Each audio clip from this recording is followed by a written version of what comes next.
Take a few more seconds. And when you're ready, you can just blink your eyes open.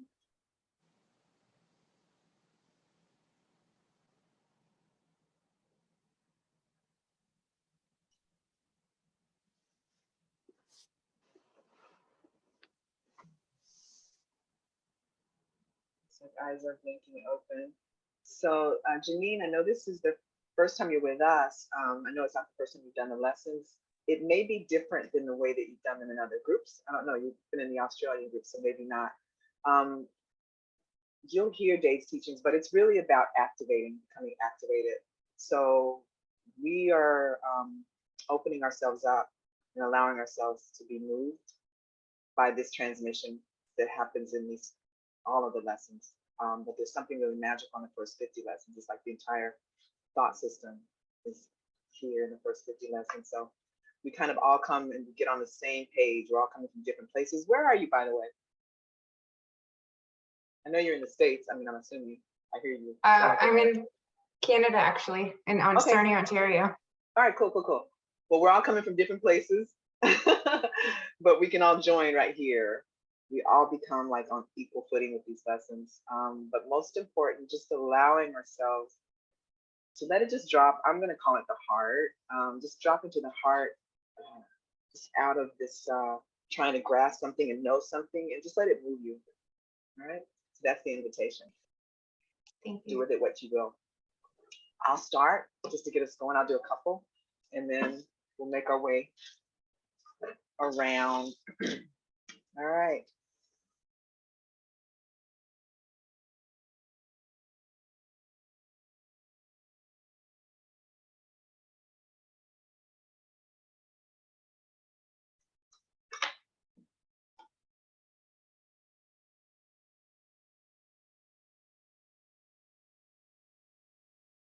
Nothing I see means anything.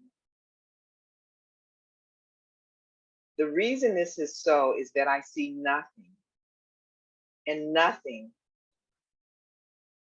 has no meaning. It is necessary that I recognize this, that I may learn to see. What I think I see now is taking the place of vision. I must let it go by realizing it has no meaning, so that vision may take its place.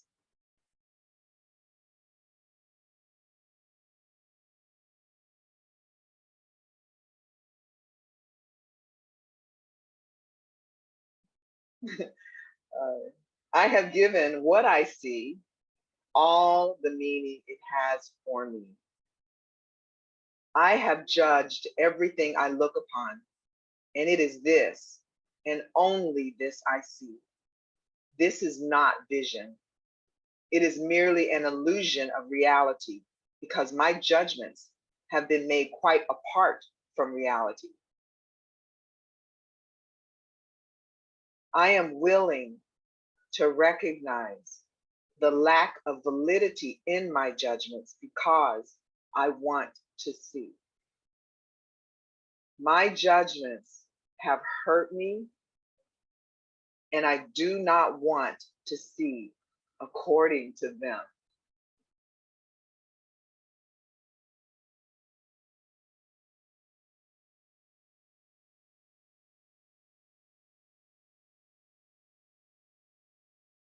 I'll go to Anna. Anna, do a few, please.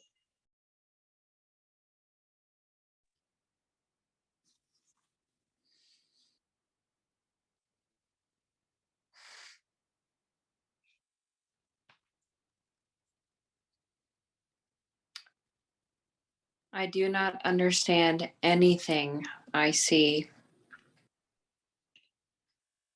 How could I understand what I see when I have judged it amiss? What I see is a projection of my own errors of thought. I do not understand what I see because it is not understandable. There's no sense in trying to understand,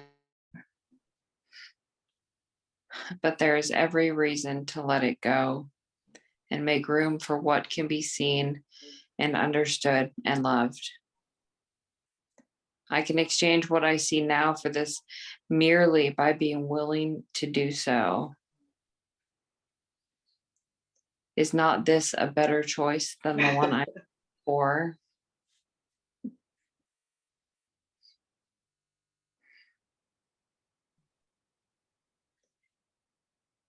These thoughts do not mean anything. The thoughts of which I'm aware do not mean anything because I am trying to think without God. What I call my thoughts are not my real thoughts. My real thoughts are the thoughts I think with God. I am not aware of them because I have made my thoughts to take their place.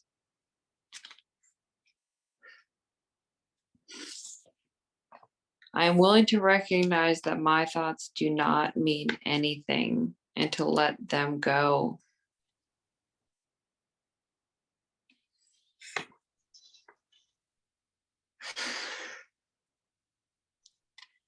I am willing to recognize that my thoughts do not mean anything and to let them go. I choose to have them be replaced by what they were intended to replace.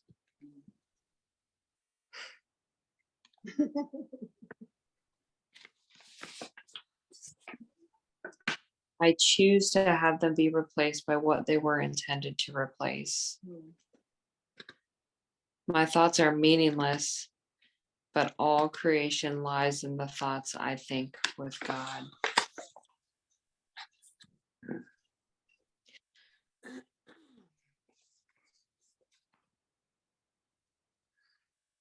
I am never upset for the reason I think.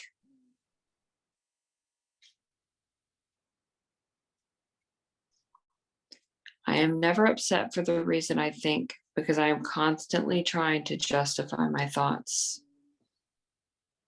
I am constantly trying to make them true.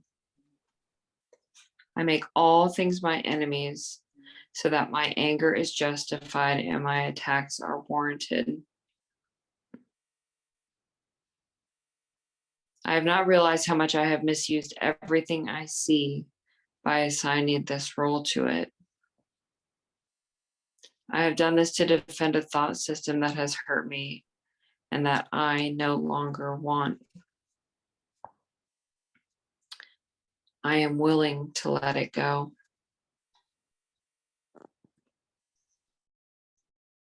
Well, thank you. Viviana, you feel to do a few?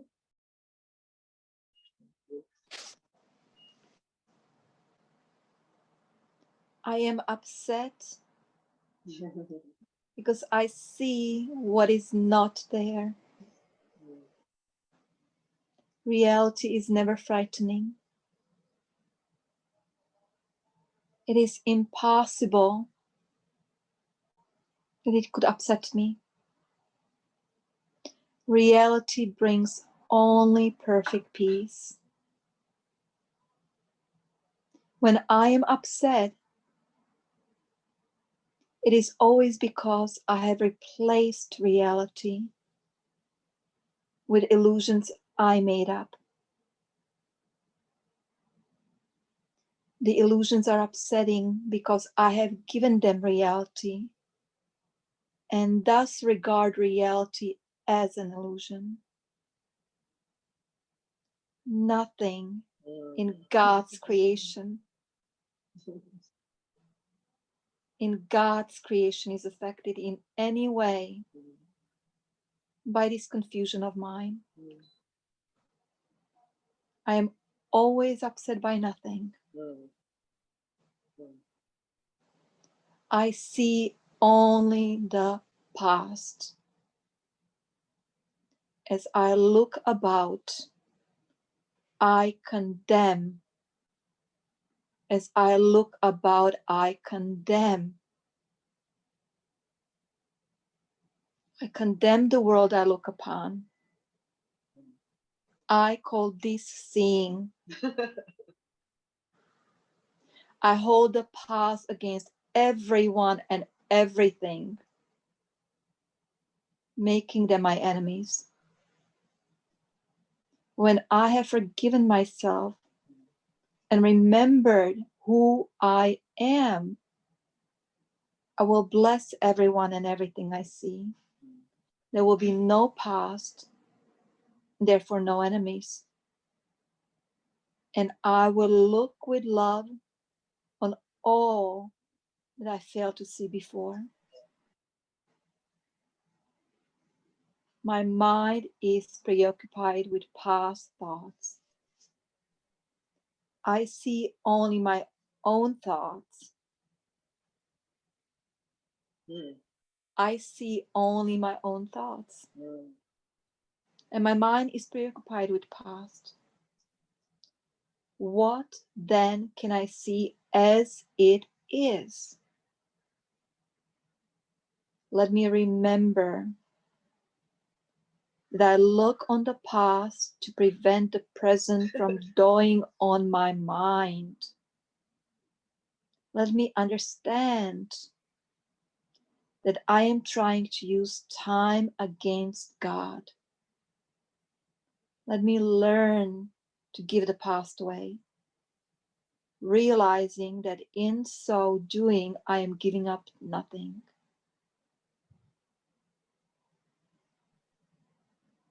I see nothing as it is now. If I see nothing as it is now, it can truly be said that I see nothing. I can see only what is now. The choice is not whether to see the past or the present. The choice is merely whether to see or not. What I have chosen to see has caused me vision. Now I would choose again that I may see.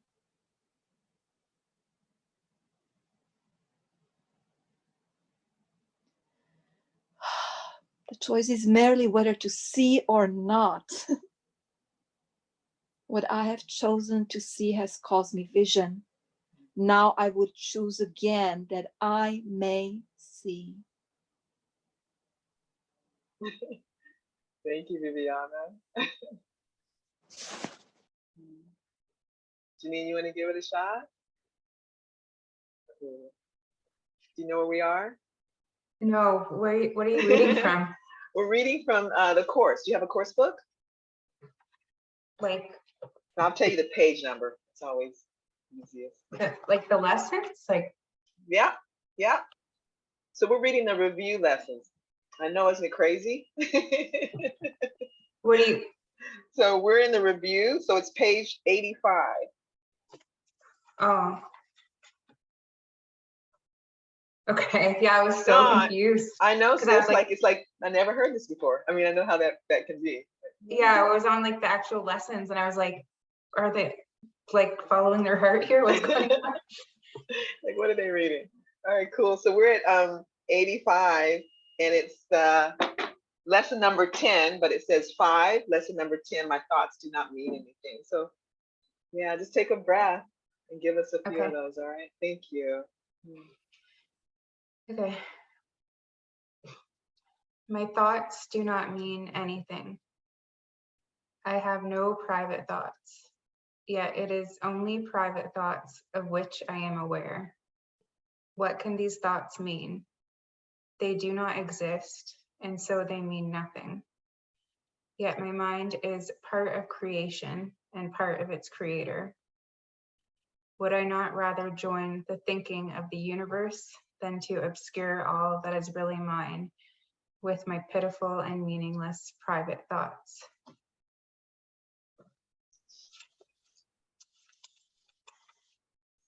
Just keep reading the next one. Yeah, yeah. And just hear yourself reading it. I mean, Teddy did a really good lesson. I have to find it again, where he talks about like the importance of hearing yourself say these lessons. Okay. Yeah. And I'm sorry, I want to say one more thing. And you're going to be confronted with either the acceptance from this whole mind, or you're going to recognize the denial of it. Either way, you're going to be moved. So yeah, so just hear yourself. Thank you. Yeah, lovely.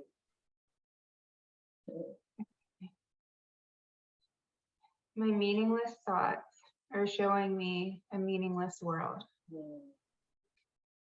Since the thoughts of which I am aware do not mean anything, the world that pictures them can have no meaning. What is producing this world is insane, and so is what it produces. Reality is not insane, and I have real thoughts as well as insane ones. I can therefore see a real world if I look to my real thoughts as my guide for seeing.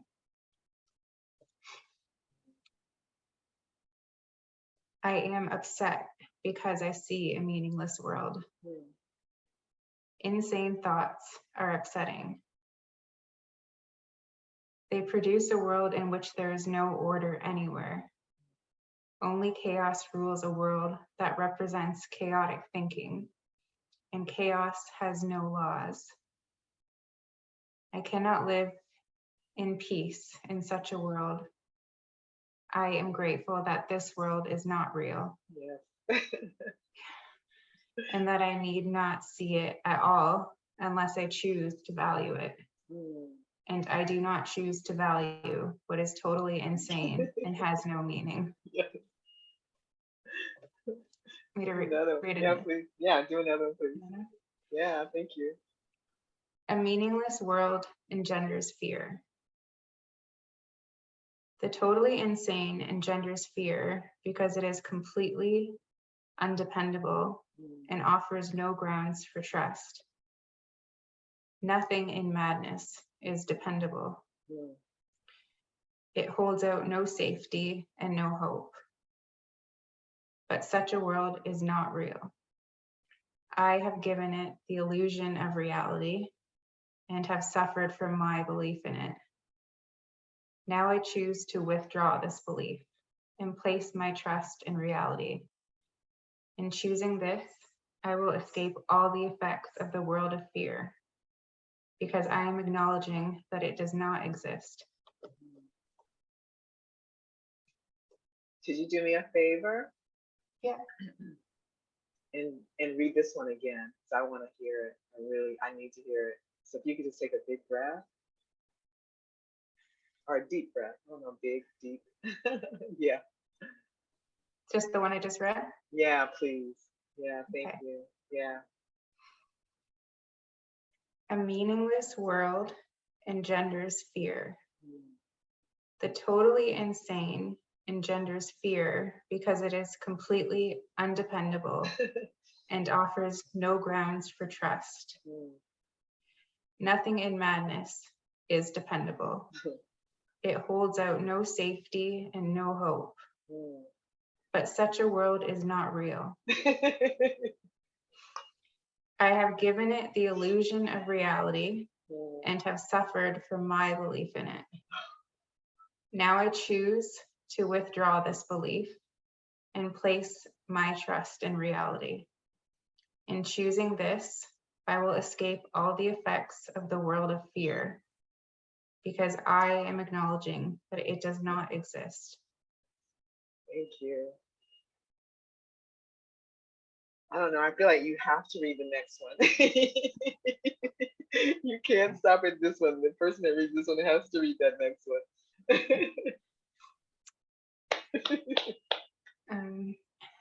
God did not create a meaningless world. Yes. How can a meaningless world exist if God did not create it? He is the source of all meaning, and everything that is real is in his mind. It is in my mind too, because he created it with me. Why should I continue to suffer from the effects of my own insane thoughts, when the perfection of creation is my home. Let me remember the power of my decision and recognize where I really abide.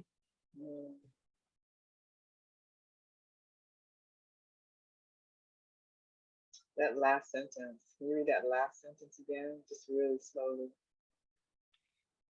Let me remember the power of my decision and recognize where I really abide. Thank you. Thank you. Oh, I'll do a couple.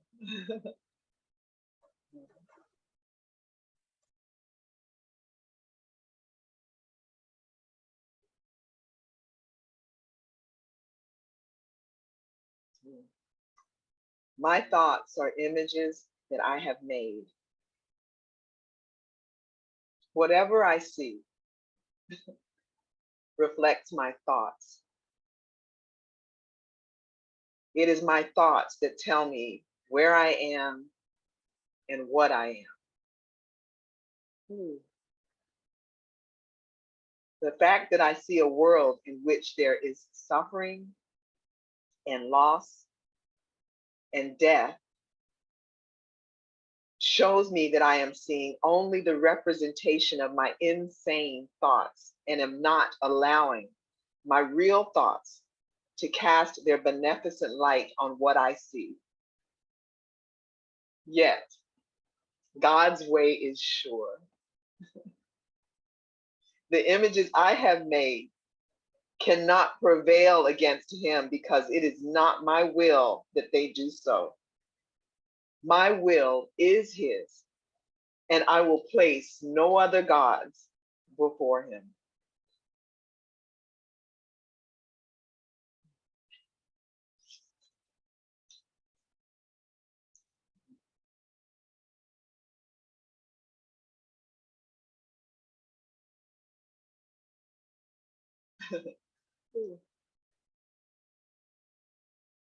I have no neutral thoughts. Neutral thoughts are impossible because all thoughts have power.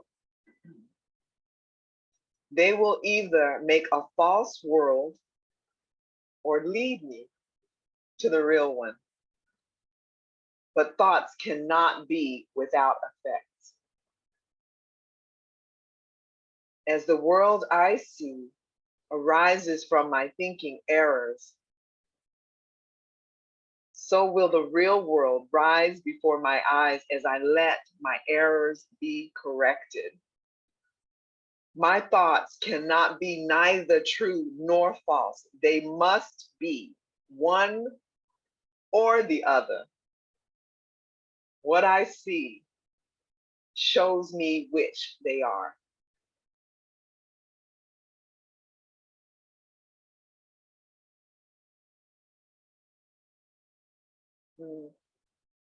I see no neutral things. What I see witnesses to what I think. If I did not think, I would not exist because life is thought. Let me look on the world I see as the representation of my own state of mind.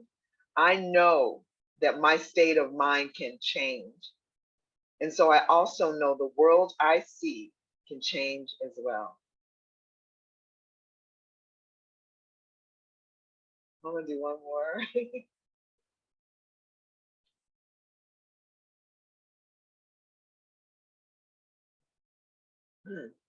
I am not alone in experiencing the effects of my seeing.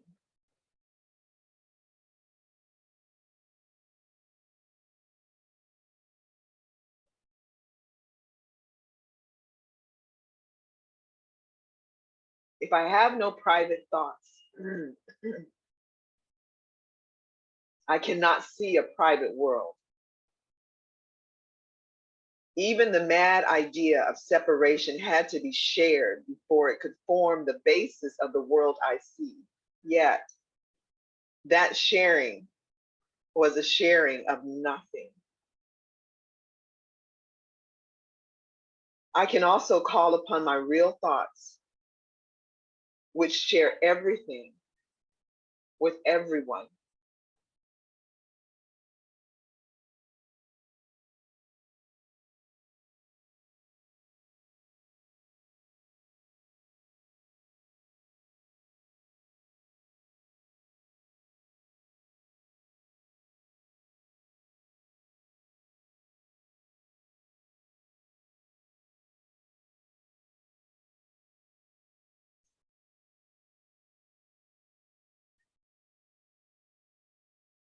As my thoughts of separation call to the separation thoughts of others,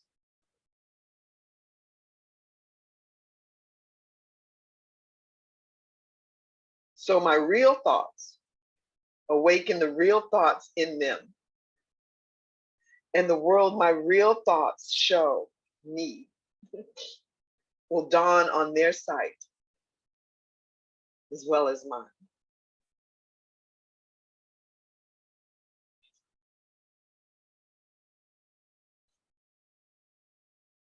Mm. Ooh. Mm. Ooh, Anna, you want to do a couple? Mm.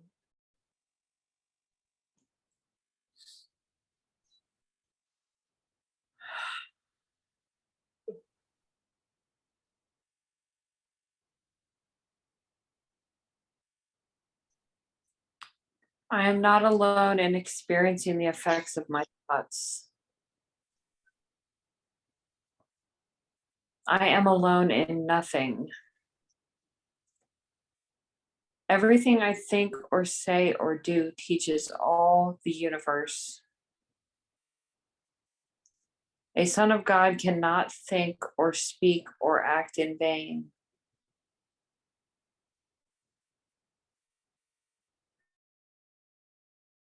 He cannot be alone in anything. It is therefore in my power to change every mind along with mine.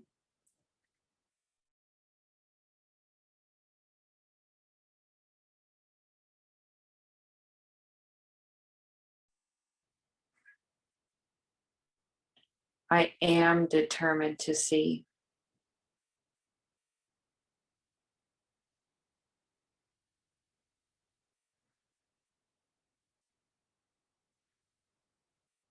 I am determined to see. Recognizing the shared nature of my thoughts, I am determined to see. Mm. I would look upon the witnesses that show me the thinking of the world has been changed. I would behold the proof that what has been done through me has enabled love to replace fear, laughter to replace tears, and abundance to replace loss.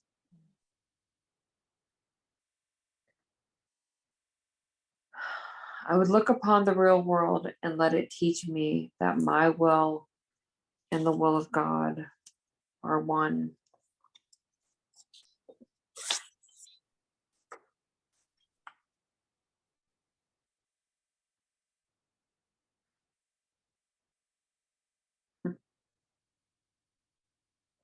I am determined to see things differently.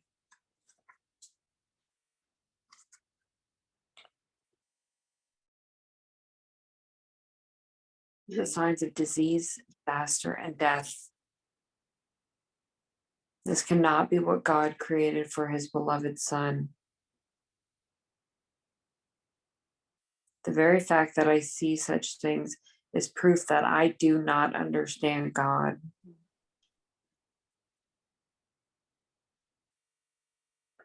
Therefore, I also do not understand his Son.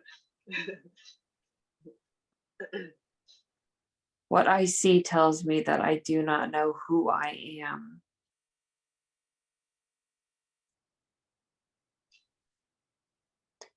I am determined to see the witnesses to the truth in me.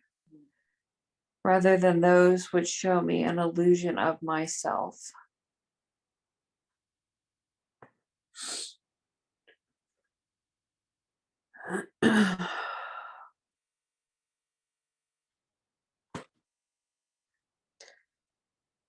What I see is a form of vengeance.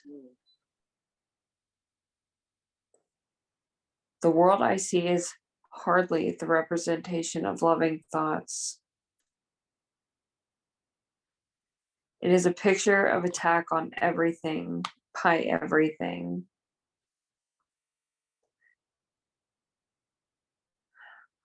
It is anything but a reflection of the love of God and the love of his Son. It is my own attack thoughts that give rise to this picture.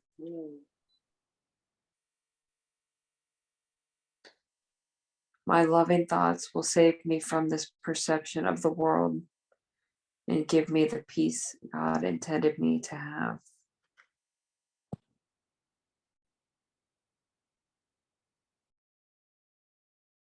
Thank you, Anna. Viviana.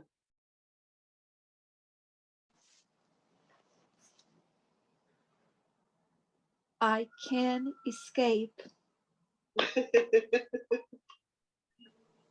from this world by giving up attack thoughts. Herein lies salvation and nowhere else. Herein lies salvation and nowhere else. Without attack thoughts, I could not see a world of attack.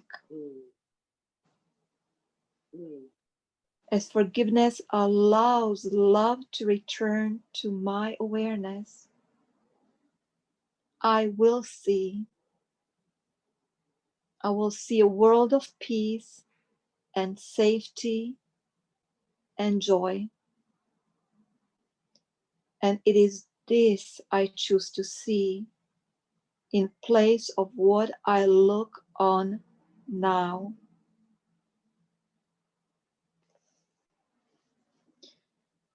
I do not perceive my own best interests. How could I recognize my own best interests when I do not know who I am?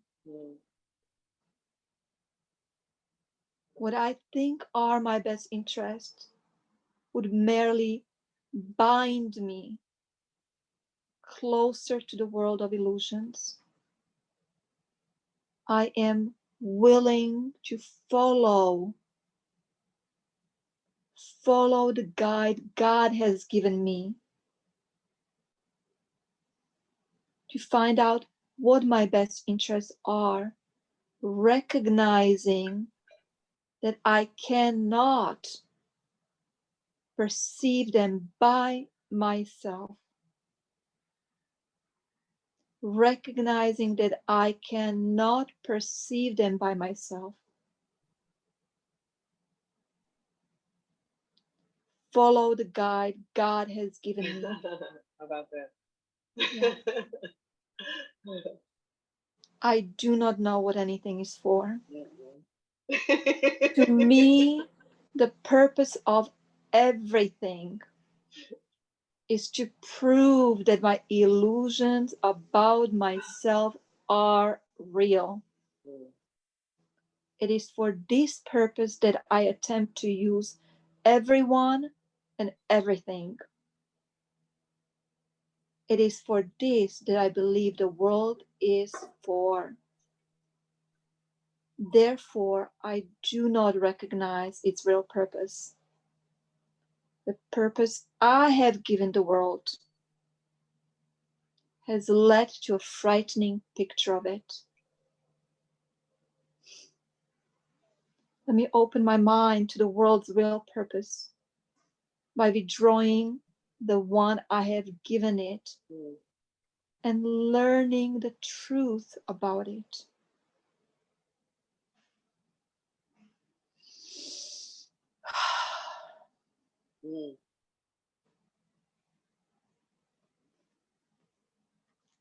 The purpose I have given the world.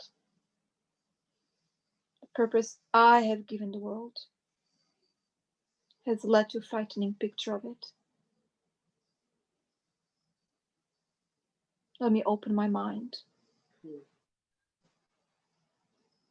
Learn the truth about it.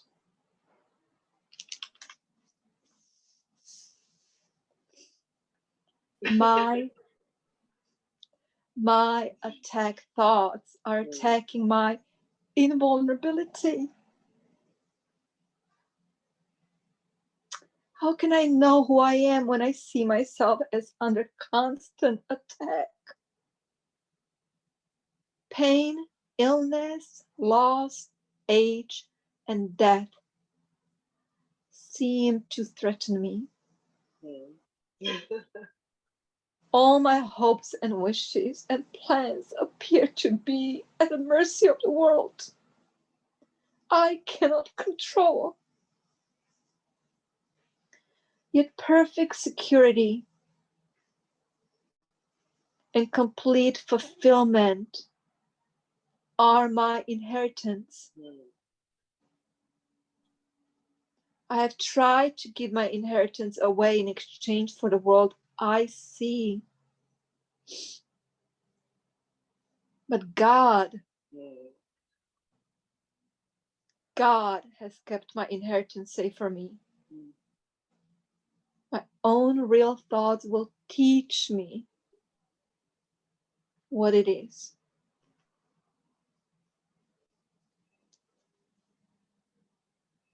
Above all else, above all else, I want to see, recognizing that what I see reflects what I think I am. I realize that vision is my greatest need.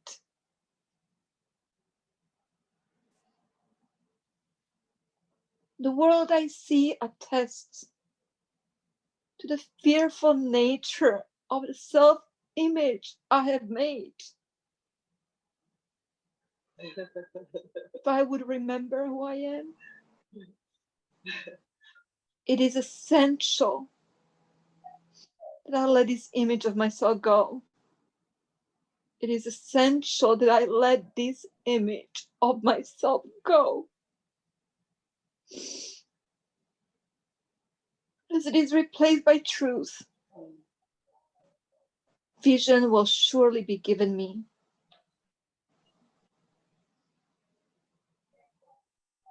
It is replaced by truth. Vision will surely be given me.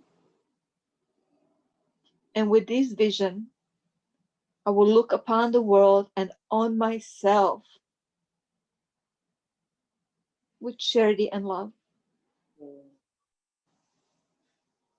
I will look upon the world and myself with charity and love.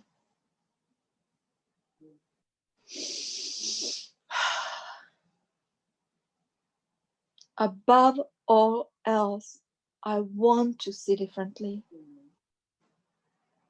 The world I see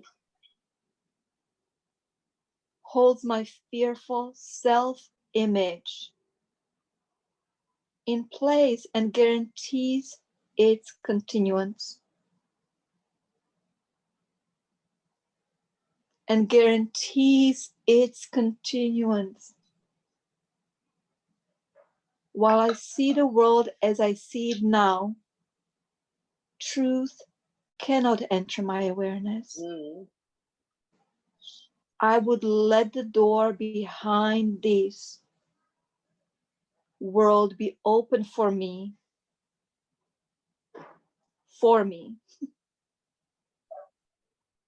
that I may look past it to the world that reflects the love of God.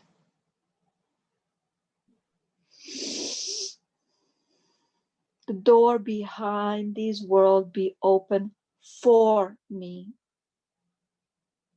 not by me, for me. That I may look past it to the world that reflects the love of God.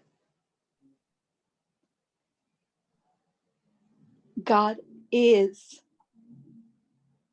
in everything I see.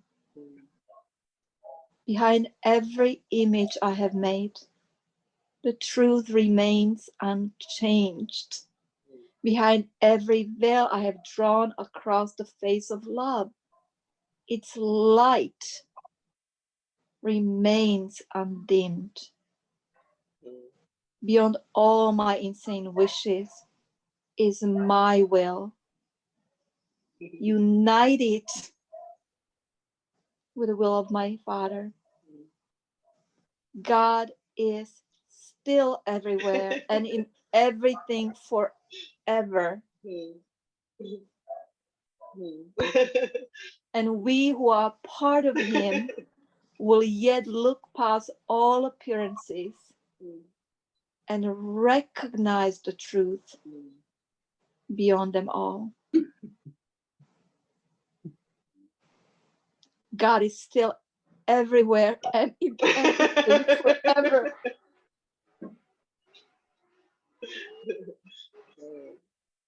Everywhere and in everything forever.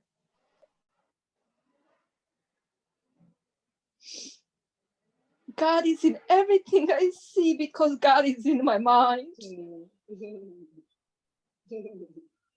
In my own mind, behind all my insane thoughts of separation and attack, is the knowledge that all is one forever. I have not lost the knowledge of who I am because I have forgotten it.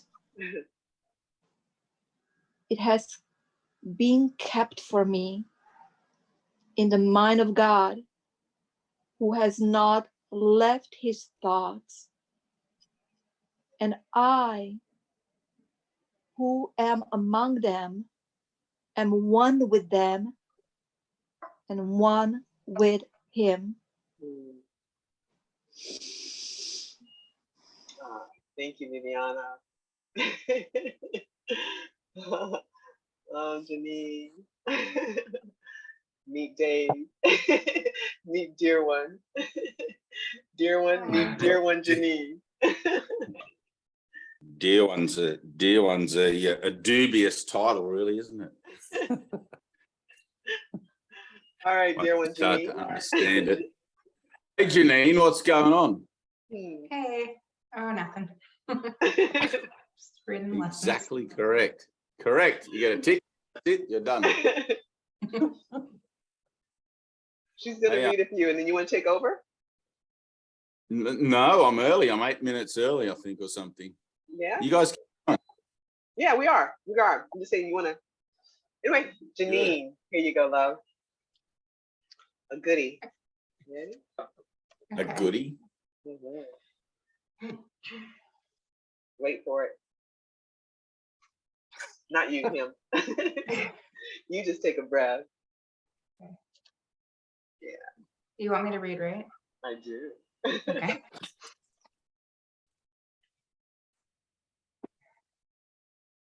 I am not the victim of the world I see.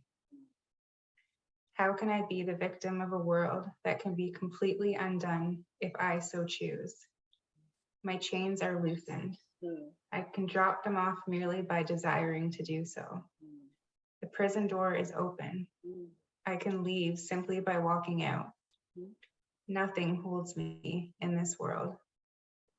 Only my wish to stay keeps me a prisoner.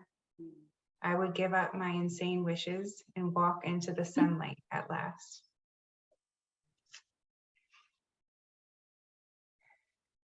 I have invented the world I see. I made up the prison in which I see myself. All I need to do is recognize this, and I am free. I have deluded myself into believing it is possible to imprison the Son of God.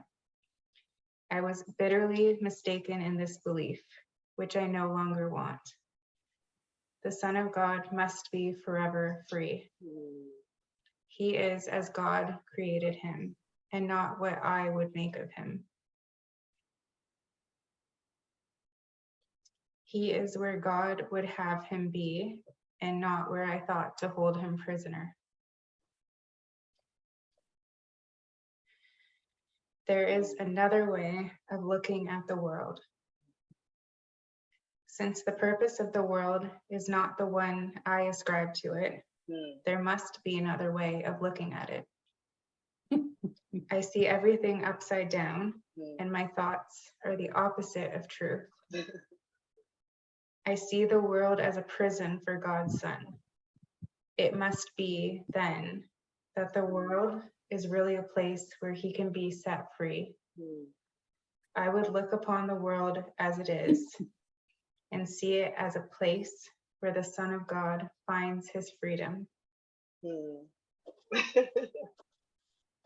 Can I just read the next one? I wish you would. Thank you. Kind of like this one. I could see peace instead of this. When I see the world as a place of freedom, I realize that it reflects the laws of God instead of the rules I made up for it to obey. I will understand that peace, not war, abides in it, and I will perceive that peace also abides in the hearts of all who share this place with me.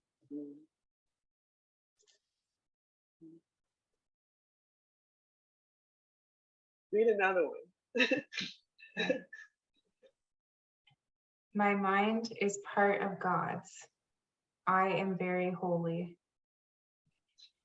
As I share the peace of the world with my brothers, I begin to understand that this peace comes from deep within myself. The world I look upon has taken on the light of my forgiveness and shines forgiveness back at me. In this light, I begin to see what my illusions about myself kept hidden. In this light, I begin to see what my illusions about myself kept hidden. I begin to understand the holiness of all living things, including myself, and their oneness with me. Oh, thank you.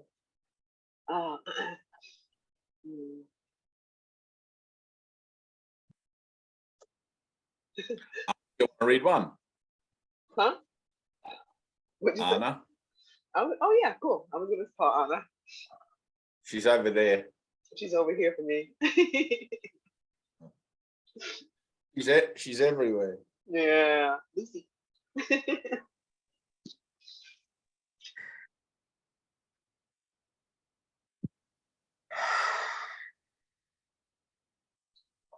Good.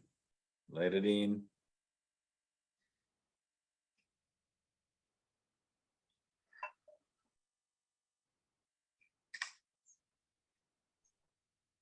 My holiness envelops everything I see.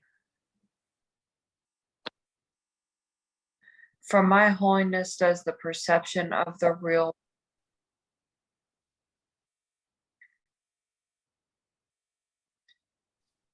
From my holiness does the perception of the real Having forgiven, I no longer see myself as guilty.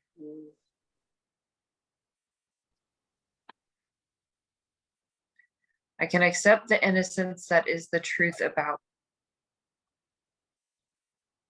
Seen You're through a bit, Anna.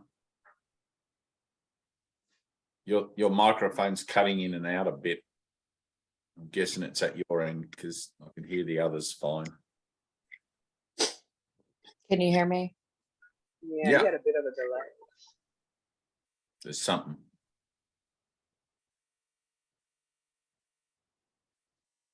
Start again. Yeah.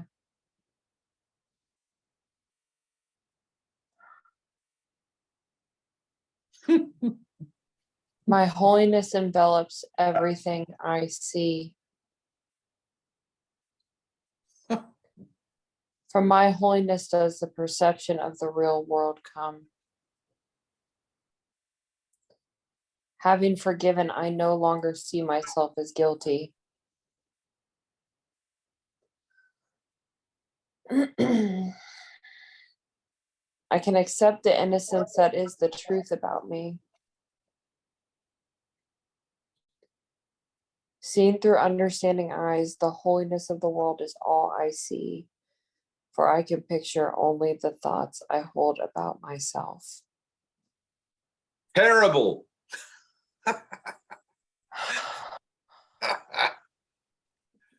Ready? There you go. There you go. Stay there in that place. Ready? There. Let's do it again. My holiness envelops No, everything. no. Stop. Connect. Take a few deep breaths. All that stuff you got going on there, you're just reading it like man. Feel it. Feel it. Connect with it. Nah. Not yet. Close your eyes.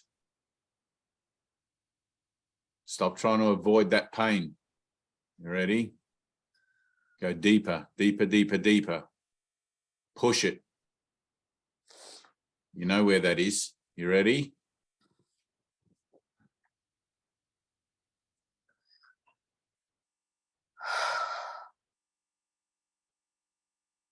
Now give that to the Holy Spirit. There you go.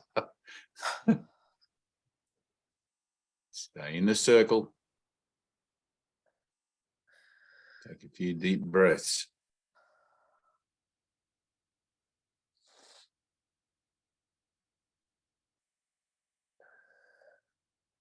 You guys are not in the same room, Tina. I thought you guys would be sitting in the same room together like peas in a pod.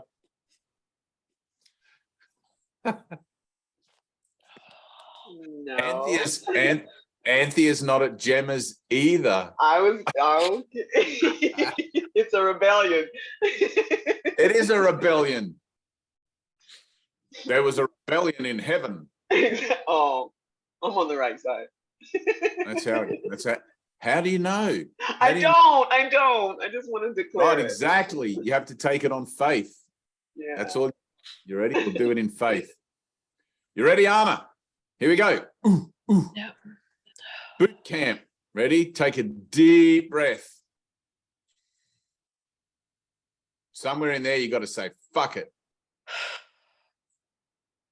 You keep pushing up against the same thing. Ready? I'm one with you in the whole of this.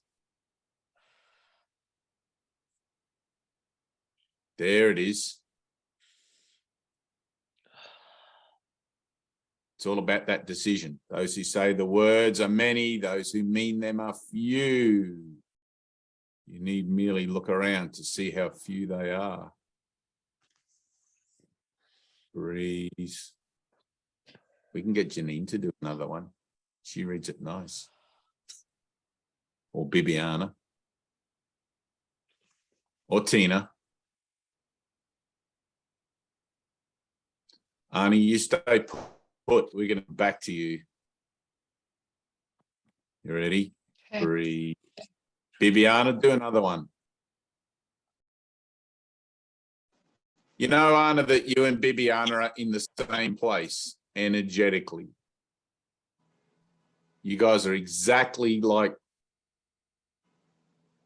in the same place. When you read these lessons, you get all choked up with the emotionality of it.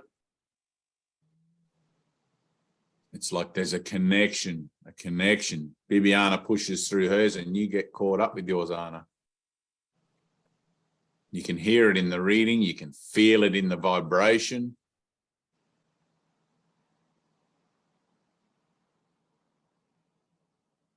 My holiness blesses the world. Yes. The perception of my holiness does not bless me alone. everyone and everything I see in its light shares in the joy it brings to me. There's nothing that is apart from this joy, because there's nothing that does not share my holiness. As I recognize my holiness, so does the holiness of the world shine forth for everyone to see. There is nothing my holiness cannot do. Good.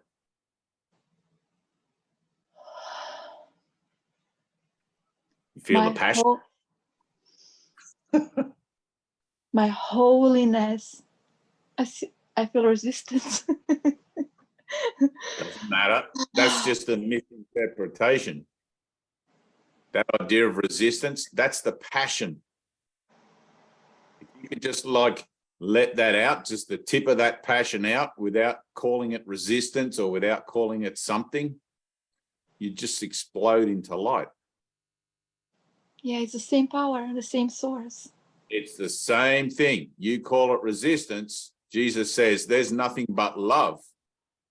What you're feeling is love, misinterpreted by your ego. That's why the mind training, we're learning not to listen to that voice that wants to say this is resistance or this is. We'll let that go. I'm not going to listen to that voice anymore. I may not recognize it, but I want to trust that everything is just love. Everything is just love. Is that right, Anna? Let me read that sentence again. There's nothing my holiness cannot do. Yeah. My holiness is unlimited in its power to heal. Because it is unlimited in its power to save. What is there to be saved from except illusions? And what are all illusions except false ideas about myself? My holiness undoes them all by asserting the truth about me. In the presence of my holiness, which I share with God Himself, all idols vanish.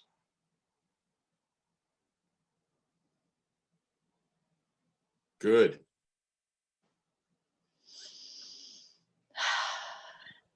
You feel it. It brings relief and it brings peace. You connect with those words and it's just like it reminds you, it starts to remind you of something. It's like, holy cow, look how I've been using my mind. And we go back and forth across the bridge between the worlds, back and forth, until eventually we sort of give Jesus the benefit of the doubt and we stay on the right side of it. Yeah. You know? But until then, it's like this backwards and then forwards again, forwards again. It's like you got to reach out and feel if it's going to be what it's going to try to be like, you know, rather than just jump in altogether.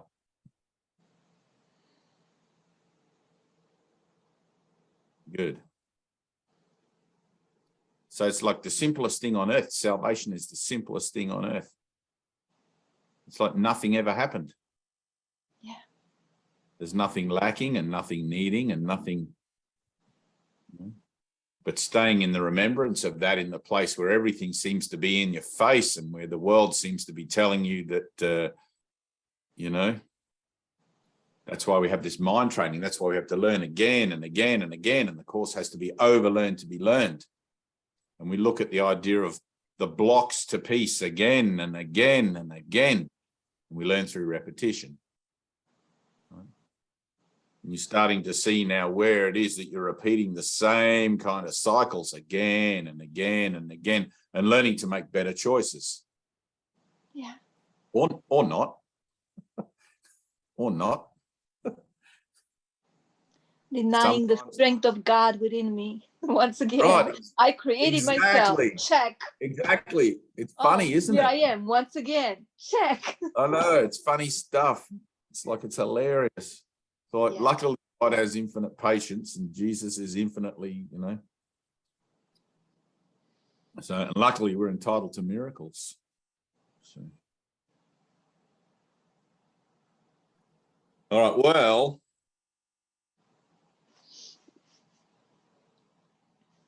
I wanted to do something more that's close to my heart. I tried to make a little video yesterday, a live video about suicide and stuff, because it's at the moment, like I look at the world and what the world presents, and like I'm always feeling out, is there anything there for me in this particular situation or that particular situation? And when you first start the course, you realize how obvious everything is. Right? You have the way you see things and the way Jesus is telling you that you could see things when your mind is healed. And the contrast seems to be enormous. It's like, how the hell am I ever going to get this? How am I ever going to integrate these principles and these learnings into my thinking so that I can become the model of this idea of a healed mind? Right? Now, in part, you don't ever become the model of a healed mind. You come to a place of acceptance that you are what the denial is. And in that, you start to recognize, oh, wait a minute, if I accept myself wholly as that on earth, right, perfectly imperfect, then it's a singular version of myself, the same as accepting myself as whole and perfect in eternity. So I'm always looking at my foibles and my errors and my judgments and everything else, and seeing where they're not useful for my salvation or where they are. The Holy Spirit always judges for your perfection using judgment that I made to use my same attack and defense mechanisms for a new purpose. Right? And little by little, all my relationships get lined up to that new purpose. And you find yourself, or I find myself, in a place where, aha, I see here's another little thing that's sticking out for me to look at, or another little thing that's sticking out for me to look at. Right? So when he says the teachers of God are not perfect, or they would not be here, right? But it is their job to become perfect. That perfection is found in the acceptance of yourself exactly as you are. It's like, oh, I see. I'm the child of God, perfect as God created me, and not anything else. That's it. I'm not this other thing that I'm trying to become a better version of, or trying to be perfect at. Because that's never going to happen, simply because I don't exist. Which is a paradox. I seem to find myself here doing things and seeing things and sitting in Zoom meetings, but I'm actually told, if I'm applying this, that I'm in eternity where I could only ever be with my Father, formless as spirit, and everything else is simply an illusion, including the form association that I'm using. So I'm remembering again and again and again that I'm whole and perfect, and as I'm remembering that, I'm releasing the attempts that I'm making to try and heal what doesn't exist, to try and fix a problem that has no reality whatsoever. Right? One problem, one solution. I think I'm separate from God. The solution is I'm not.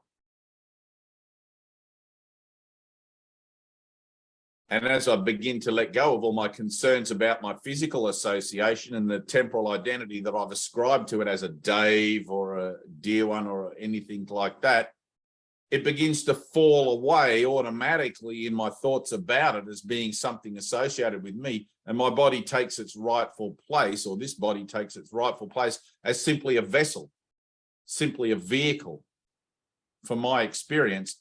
And I become the mind, which is what I actually am anyway. So all the stories of my past and all the hopes of my future and all of these sorts of things, they become pointless. There's no necessity for them and no meaning in them and no nothing. Meaning can only be found in the moment.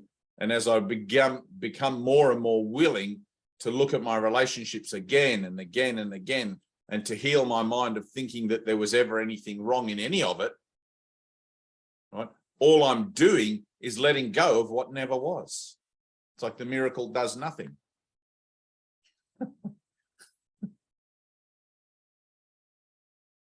But to go from that place where I think I'm a something to where it's okay for me to accept for myself that, oh, actually, I'm not anything to do with anything in this world. It seems like an impossible task. What does that even mean?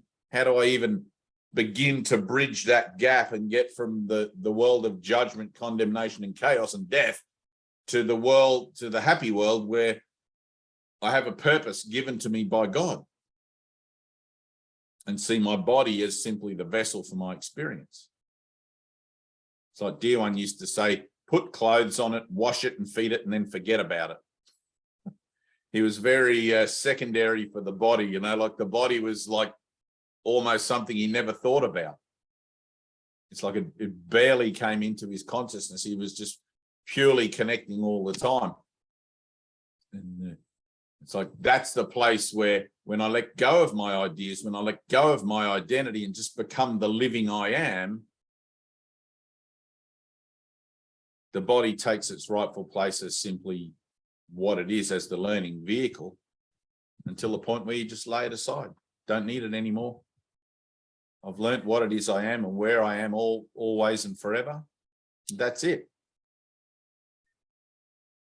The mind training comes in from getting from there to there to bring the alpha and the omega together, which is where we're at now. I'm looking at the idea of collapsing my timeline in time and space because I've looked out there into the world and seen there's nothing really that I want. And Jesus says to me, give up the world and follow me. And I'm like, yes, Lord. Or I'm like, well, hang on a second. I'd like to do that, but, and there's always a but. So I'll follow you, Lord. Yes, that's the only true response. Here I am, Lord. And in that, purpose becomes manifest. In that, everything starts to fall into place as far as an idea of releasing what never was or what's not useful, to whatever degree I'm able to encompass that. And some things have a greater emotional load, or we have a greater attachment to false beliefs in some things than others. Usually the people that are closest to you have the most emotional attachment, and being able to push through those and go beyond those things through that action of forgiving myself for the association that I believe is true in that equation is something that can take a moment. Not take a moment in time, take a moment as in finding that willingness to do it. Right? It's always the prayer of the heart that brings forth the miracle, brings forth the change and the shift. And if the prayer of my heart isn't strong, if it's only superficial, just lip service, nothing else is going to change. Right? For lasting change, I need to find myself at the place where the emotionality of the situation I find myself in gets right to the bottom, gets the whole load. Right? Which is why we draw our circle. We sit there like Anna, who's probably doing that now. Or not.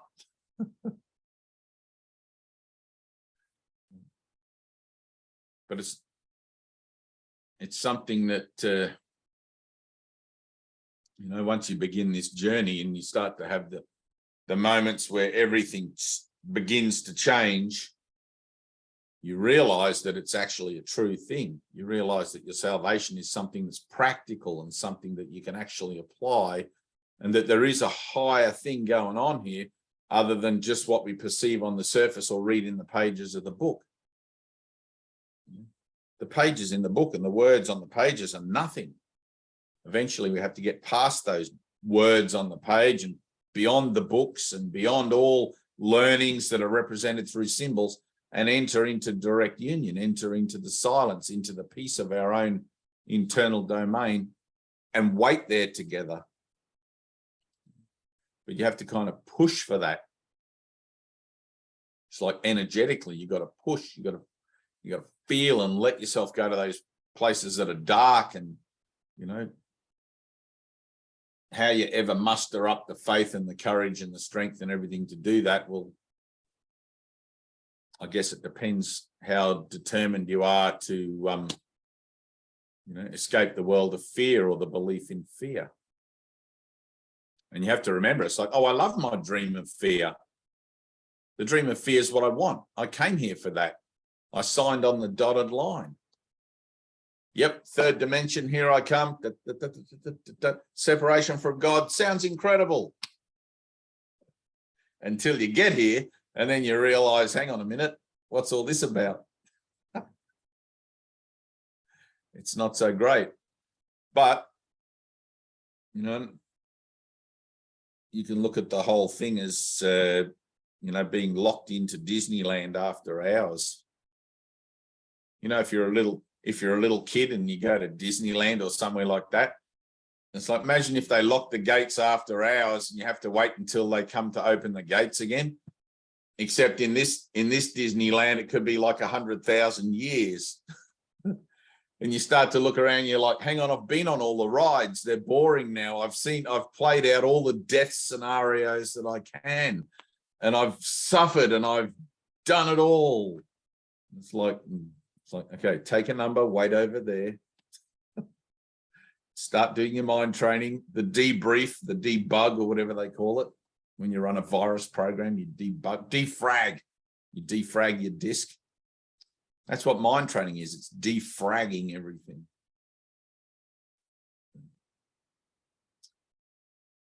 Anyway. So I want to do another video about suicide, because that takes it right to the bottom. And if you've, I don't know, Janine, have you ever been suicidal? Yeah. You know that place? Right, exactly. So you get to that place, right? You get to that place where you just can't take it anymore and you just wish it would end, and you start to think about doing it yourself. And either that, or you start to think about killing people or trying to solve your problems through, taking a machine gun to school and whatever. I don't know. It just gets nutty, right? At that bottom dark place, anything can happen. You can't trust yourself with anything. It's like you don't have any idea why you're here, what you're meant to do, what the meaning of life is, why everything's so screwed up in the world, and governments and people and, all of these sorts of things. So you begin to look around for answers, but which is why I was telling you, Tina, we need to get this out. You were talking about that idea of promoting it. If we want to promote it, it's like, hell yeah, I want to promote it.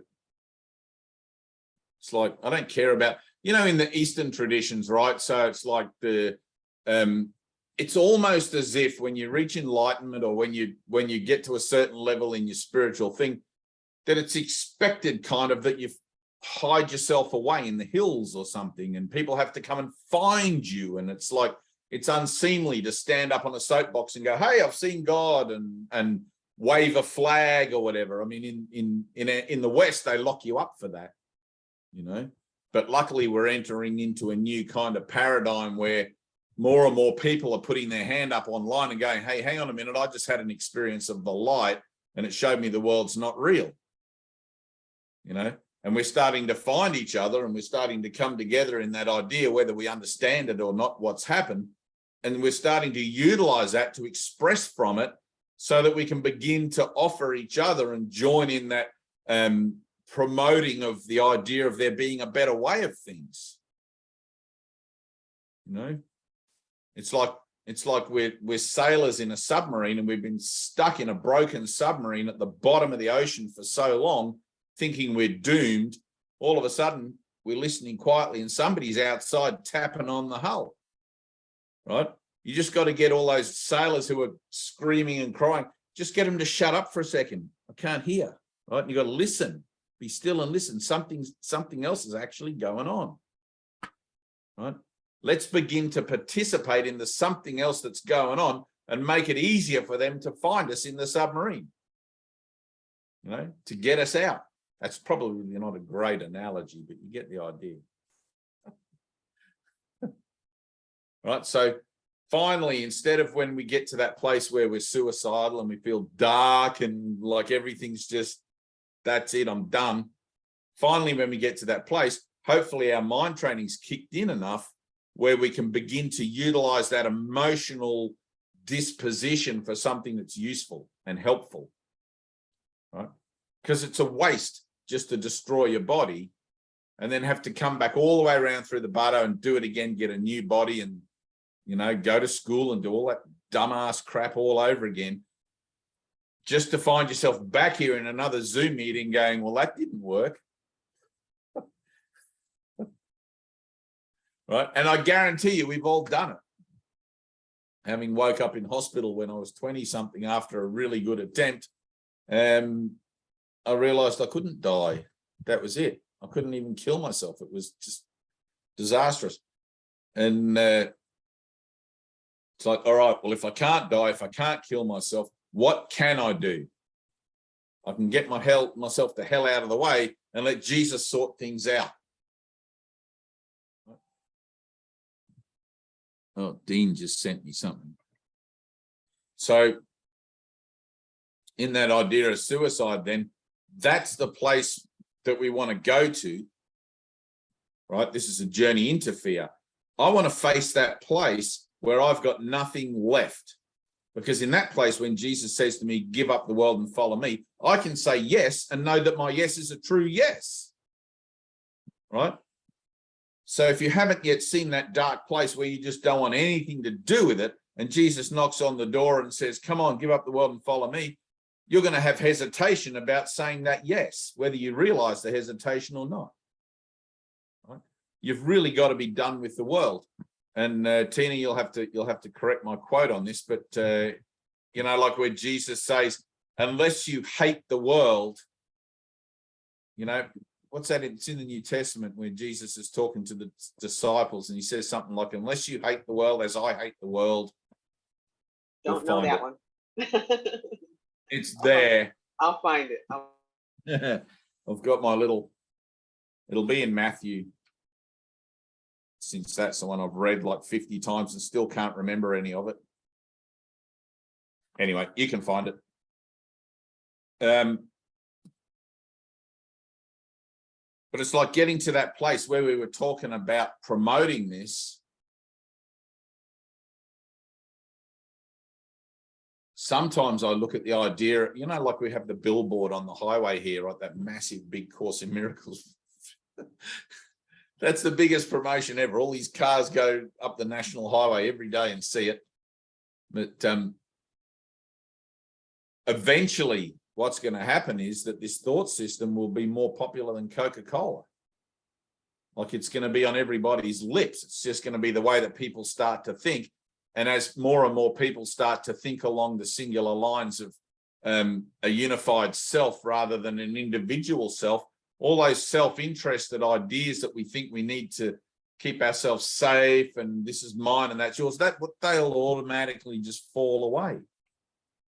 Because we're no longer looking along those lines of thought with which to define ourselves. And we no longer care about our position in the world or our place in the world.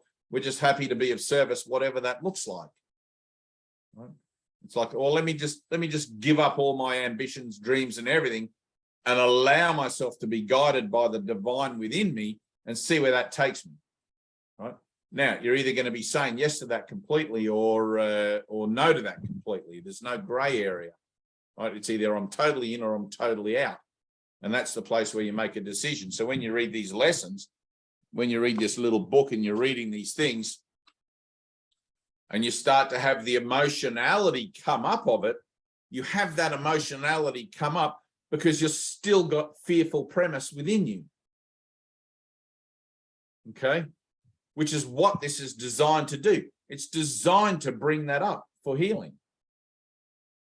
It's like you're looking at one thing through the eyes of an old thing that no longer has any purpose, and you're bemoaning the loss of the old thing. Right? There's a moment there where, all right, I got to say, fuck it. What have I got to lose? I got nothing to lose. I was only just going to go off and die somewhere anyway. What the hell? What the hell else have I got to do in this world other than train myself to bring about that kind of moment of confrontation and be okay with the confrontation as someone who's realized I want the confrontation. I want it. I want to find my bullshit. I want to find my fear. I want to find my blocks. Right? But you've got to realize that that's the kind of person, that's the kind of mindset you've got to have in this. And you don't realize it generally until you get a fair way in and you realize you can't go back. And then you're kind of like, oh, damn, there's nothing else. There's nothing beyond this. This is where I'm at now. And you can throw your book at the wall, or you can burn it, or you can do whatever, and you can have a tantrum and whatever. And eventually you calm down and you go, all right, I've got to do this. Because exactly, because you've already seen there's nothing else. There's nothing in the world you want. Right? I just want to get my ass out of here, done with this body, this vessel, this avatar, this stupid thing, and, move on in the journey of my soul. All right. The only caveat in that is you have to return your mind to God as it was given to you, free of all false belief. Now, it's not up to you to return it free of all false belief, but it is up to you to give the Holy Spirit permission, or the Spirit within you, to do that work. Right? And you got to realize that that's the work that we're about, in a collaboration with not only each other, but in a collaboration with the Spirit. So when stuff comes up, Bibiana, and you say, I still have resistance, there's a moment there where you check yourself and offer that to the Holy Spirit in an instantaneous thing. It's like, no, it's not resistance. There's a calling to love in there that I'm fearful of. Right? Why am I fearful of it? It's not that I have resistance to it. It's just like, because I've forgotten what love is as an unconditional presence within myself. It's like anything new.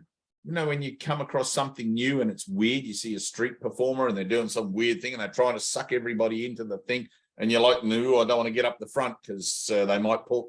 It's like, it's exactly like that. You know you're going to be okay. You know the street performer's not going to kill you or do anything ridiculous. They're just going to have some laughs at your expense. And that's what salvation is. It's a tiny mad idea at which the Son of God remembered not to laugh. It's like, oh, hang on a minute. I'm the joke. I'm going to put my finger on my nose. I'm the joke of all the universe.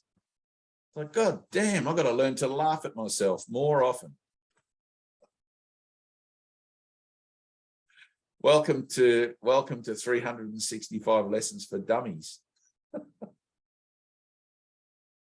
It's like Monty Python, how sweet to be an idiot. You know that song? No, you guys don't watch Monty Python? Anyway, salvation is a game that happy children play, right? If you're not really wanting to play the game, you're not going to be happy about it. You're going to be like, well, I'll watch everybody else play the game for a minute and I'll just see if they're happy about it. It's like, no one's ever happy about confronting their fears or their falsity. Nobody. That's not fun. We put a lot of effort into establishing that our fears are verified and our fears are justified and our fears are credible. It's like, why would I all of a sudden want to let down those defenses? If I let down those defenses, then everything that I built those defenses up for in the first place to protect myself is going to come rushing in. And I'm going to feel the same way that I did before I built the defenses, scared. But the defenses only verify the fact that you feel scared because you're a stranger in a strange land. You don't know what the hell's going on in this world. You know, I'll lock myself in my room, and if nothing changes for a day, that'll be cool. I'll be at peace. I'll be all good with everything. It's like, nah, you won't be. You're only verifying that you're living in fear. Meanwhile, you play it out on your body and give yourself cancer or some kind of thrombosis, or you have a conniption, you know, and the next thing you know, I don't know what a thrombosis is. I've just made that up.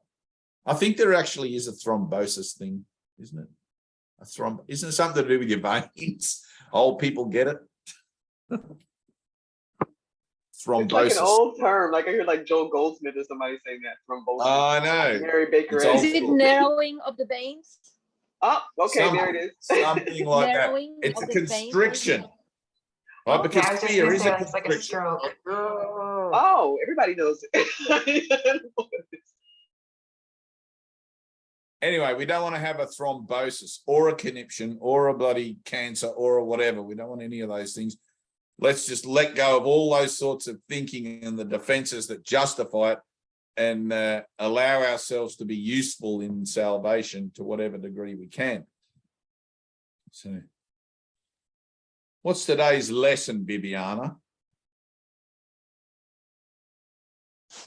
I'm put on the spot. I don't follow lessons. I always do my own. Oh, I Those know kind of- you don't. That's why I'm asking you. The same one. You know, miracles are seen in light, and light and strength are one. Right. Tina, what's today's lesson? It's good. On my Janine, decision. what's today's lesson? Oh, you want me to do it? What is it? I'm just asking you what it is. Oh, lesson 238. On my decision, all salvation rests. Really? Yeah, on my decision, all salvation rests. Good. Mm.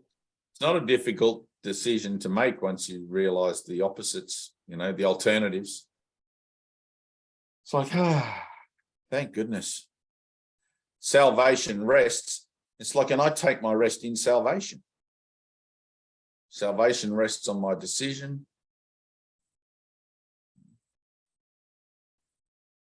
Yeah, the prayer is beautiful. Read it out. Yeah. Let's have it. Ooh. Father, your trust in me has been so great. I must be worthy. You created me and know me as I am. And yet you placed your son's salvation in my hands and let it rest on my decision. I must be beloved of you indeed. And I must be steadfast in holiness as well, that you would give your son to me in certainty that he is safe, who still is part of you and yet is mine, because he is myself. Good.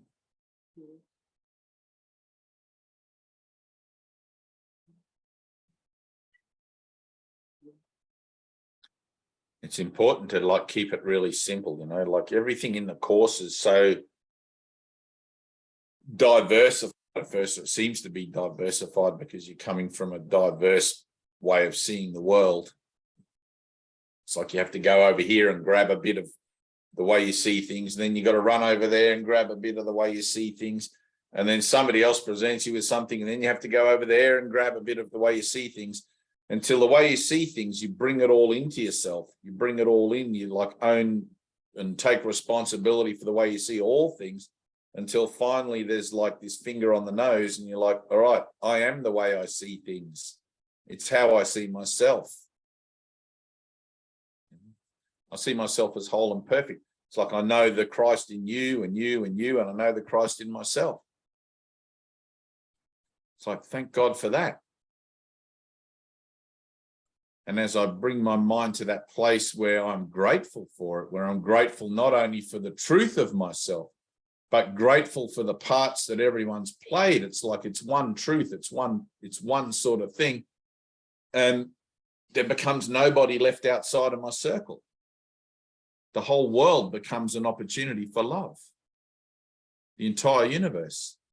You know, whether I think I see it or not, or think I'm affected by it or not, doesn't really matter. It's included. Christ's vision is altruistic. The people that are starting a war over in that country, and the people that are having a love-in in that country, and the people that are going on a picnic there, and the people that are trying to take my car back for being repossessed over there, and whatever it is. I'm just grateful for the whole lot, because I have no vested interest in any outcome of any particular situation that's going on outside of myself. It's all just a lesson. It's all just an opportunity. Everything's a moment where I can forgive my ideas about something that has no reality. Doesn't mean that I'm going to forget, that I'm not going to forget and give it reality again, but that's where my mind training comes in again and again. One lesson a day for 365 days. I retrain my mind to think along the lines that the course sets forth so that I can bring myself to the same conclusions that are being offered to me as factual, matter-of-fact points of perspective in the course. Jesus is saying this is how it actually is, and this is how you see it. How you see it isn't actually how it is.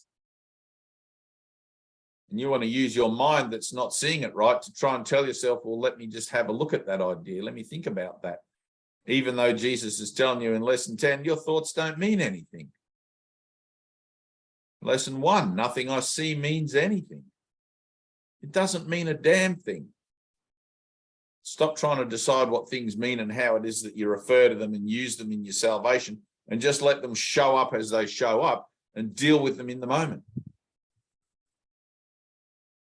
If there's nothing that's seemingly disturbing your peace of mind in the moment that shows up, then just be grateful for that. Because you can be sure that just around the corner, there's going to be a something. As soon as you walk out your front door tomorrow, there's going to be a something. You pick up the newspaper, there's a something. But that's the process. I'm letting go of what never was. I'm letting go of what's false, that I've given a belief to, that I've given a meaning to, so that I can clear away the space to remember what's true. But that space has to be big enough so that when the shift in my consciousness occurs, to be able to incorporate it, that it stays put there and isn't corrupted by my residual thinking that's trying to tell me that, what I think I see with my body's eyes has some kind of relevance to it. Because it's never going to. What you see with the body's eyes and hear with the body's ears is always going to be at the expense of remembering and accepting and living in the grace of God that is within you now.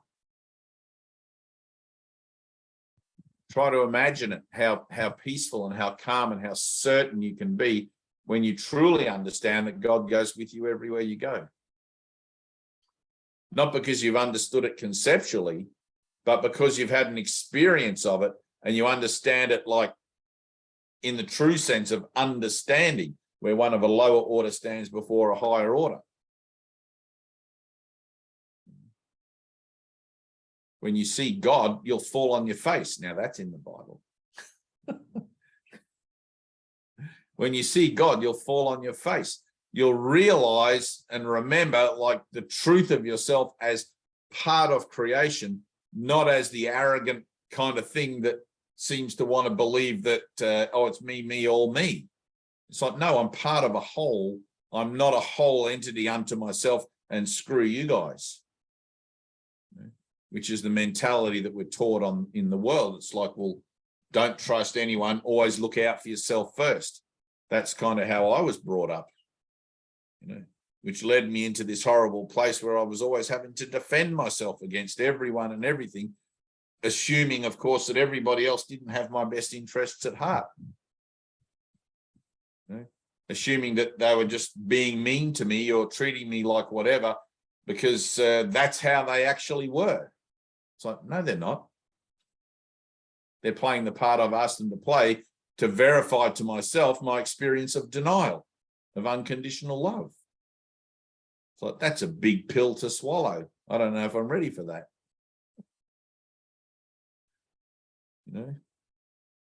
It's like imagine if you got all your friends together, and you said, hey, I've written this story. It's an incredible story. There's rich people and poor people, and there's villains and heroes, and there's people that do things and people that defend things and whatever, all this stuff, everything, like a snapshot of the world, right? And you could put yourself into some kind of virtual experience of the story you've written and play it out as if you've forgotten that you wrote it yourself. That's what's happening. That's exactly what's happening. You mean I asked that person to play that part and they've learnt their lines perfectly and they don't remember that they're child of God and I don't remember. If you could remember that you were a child of God in the moment where you were doing all these things and playing out your part, you wouldn't do it. You'd quit. You'd just like ring up the union. No, I don't want to be an actor anymore. I'm done. I've had enough of that. Thank you. And you'd just be about the job of loving. It's like sometimes you need to find a teacher or someone that's actually walked off set and come back to tell you that the drama you're participating in doesn't have a great ending. It's like I'm telling you, this doesn't have a great ending. It ends in just like this cycle around again. And then here you are at another Zoom meeting again, around again. So there's no way out of it like that. Exactly. So it's like now we're looking at the script we've written. Now we're looking at the story of our lives in the world as bodies and these things. And we're taking our eraser and we're editing our own script. It's like, I don't like how this relationship plays out in my life. I'm going to edit out that part where I made some kind of decision about it that perpetuated it to come around again. And I'm going to leave that bit blank. I don't know what I should write in that bit where I would normally have gone and point the finger out there, but I'm just going to leave it blank and let that be miraculous. I'm going to let something else happen. So instead of putting my 2 cents worth in, getting up on the stage and reading from my lines, I'm going to just say, no, not doing that. And all the other actors are going to be looking at each other going, Dave's not reading his lines. What do we do? What do we do? The whole play starts to fall apart. Everyone starts to get affected by you refusing to participate in death, which is what the production is, in case you haven't guessed. It's as simple as that. So no, I refuse to participate in any production where death plays a part, because I've realized that I'm life. I've realized that I've been here far too long, assuming this world is my domain and my reality and everything else. And it's time to move on in the journey of my soul. I'm done with this stupid place. I've been stuck in Disneyland for 100,000 years or whatever it is. And it's like, when they open the gates again, I'm out. I'm not going to be over the back somewhere having just one more ride or, trying to shoot the little ducks again just one more time for the perfect score. I don't care about all that. I've lost interest in it. If you're just here on your first incarnation, it may be very thrilling. You might be still enjoying shooting the little tin ducks as they go around and riding on the roller coasters and having relationships and achieving things and building multinational companies and all of that, everything you can do here. But for some of us, we're just like, nah, not unless it's helpful.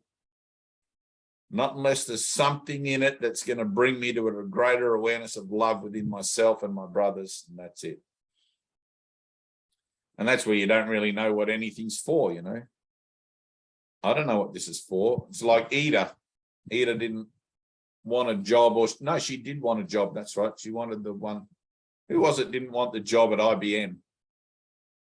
Because it wasn't spiritual enough. You're talking about Ida. But I think yeah, it's Ida, but yeah.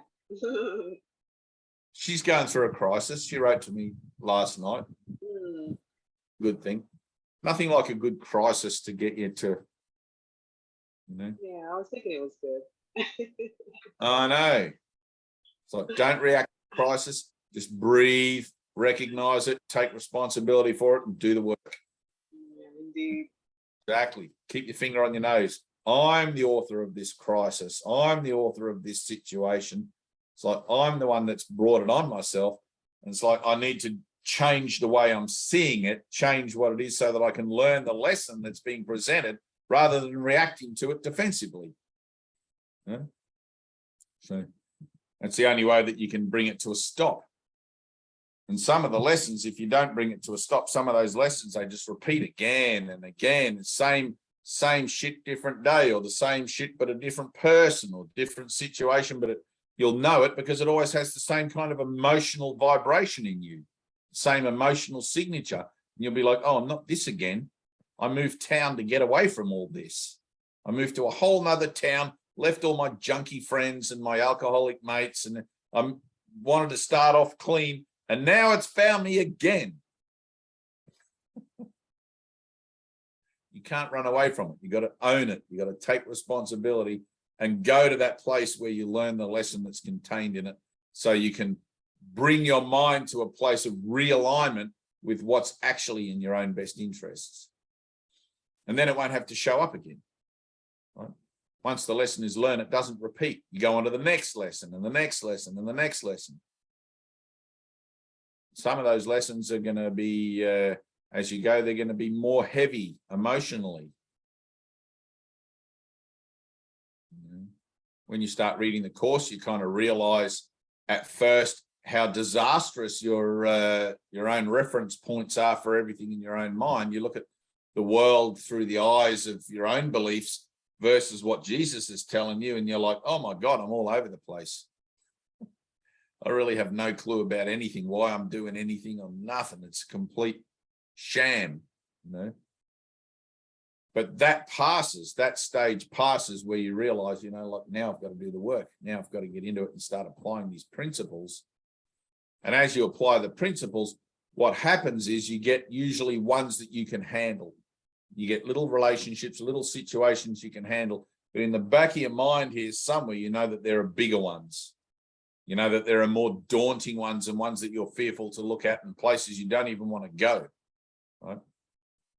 Which is why you need to build your faith. You need to build your strength. So eventually, when you come around full circle, you'll be like, all right, I'm ready to look at that now. I'm ready to deal with this emotionality. And it's like, not like you got to go back into the past and relive a horrific event or face something that you dread in the future, but just in the emotionality of it. Let me look at this as energy. I want to associate that energy with something somebody did to me, or something I didn't achieve, or some regret, or whatever it is. And the temptation is to want to always displace what it actually is into something that it isn't. Right? I want to blame someone else rather than take responsibility for my decision to have this experience in the first place. I come to a world where anything can happen, and I want to blame other people for the things that are happening. It's like, no, I knew that anything could happen.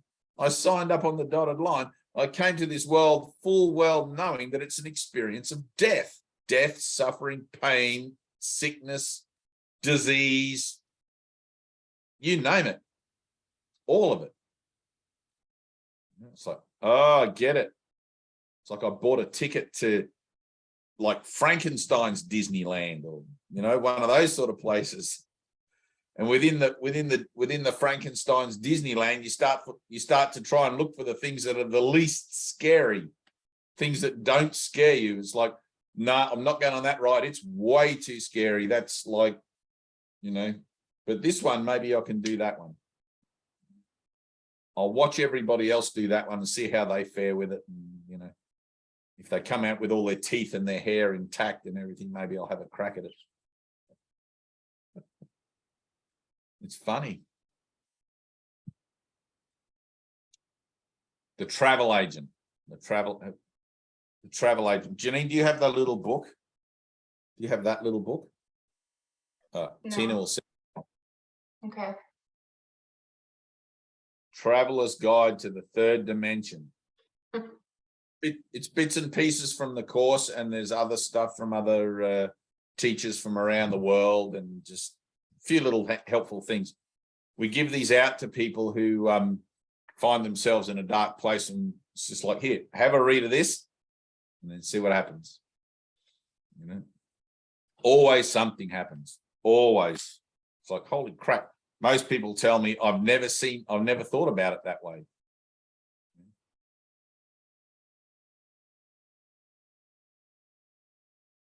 What you do with it from that point on, however, is up to you. Any questions so far, Tina? Janine? Yeah, I do have one actually. Go for it. Lesson 238, the wording, like, you would give your son to me. And then I know it says he is myself, but I'm confused. Am I the decision maker then? Why is it talking about his son being? Father, your trust in me has been so great. I must be worthy. You created me and place your son's salvation in my hands. Well, mind is the activating agent of soul, right? And you are that. You are mind. And mind is just the Greek word for the Latin spirit, right? So when you look at it, I am mind, it's like, that is you. You're all of it. Right? When you read this, any reference to you or I or me or anything like that is always you as you find yourself. Right? You can't work it out. It's like one of the things that's helpful when you're reading this course is to remember that experience is the teacher, not concepts. Okay, but the concepts will lead you to the place where the principles that the concepts embody become something valuable to you when you're ready to embrace it. Okay, when you're ready to look at it and integrate it into your thinking.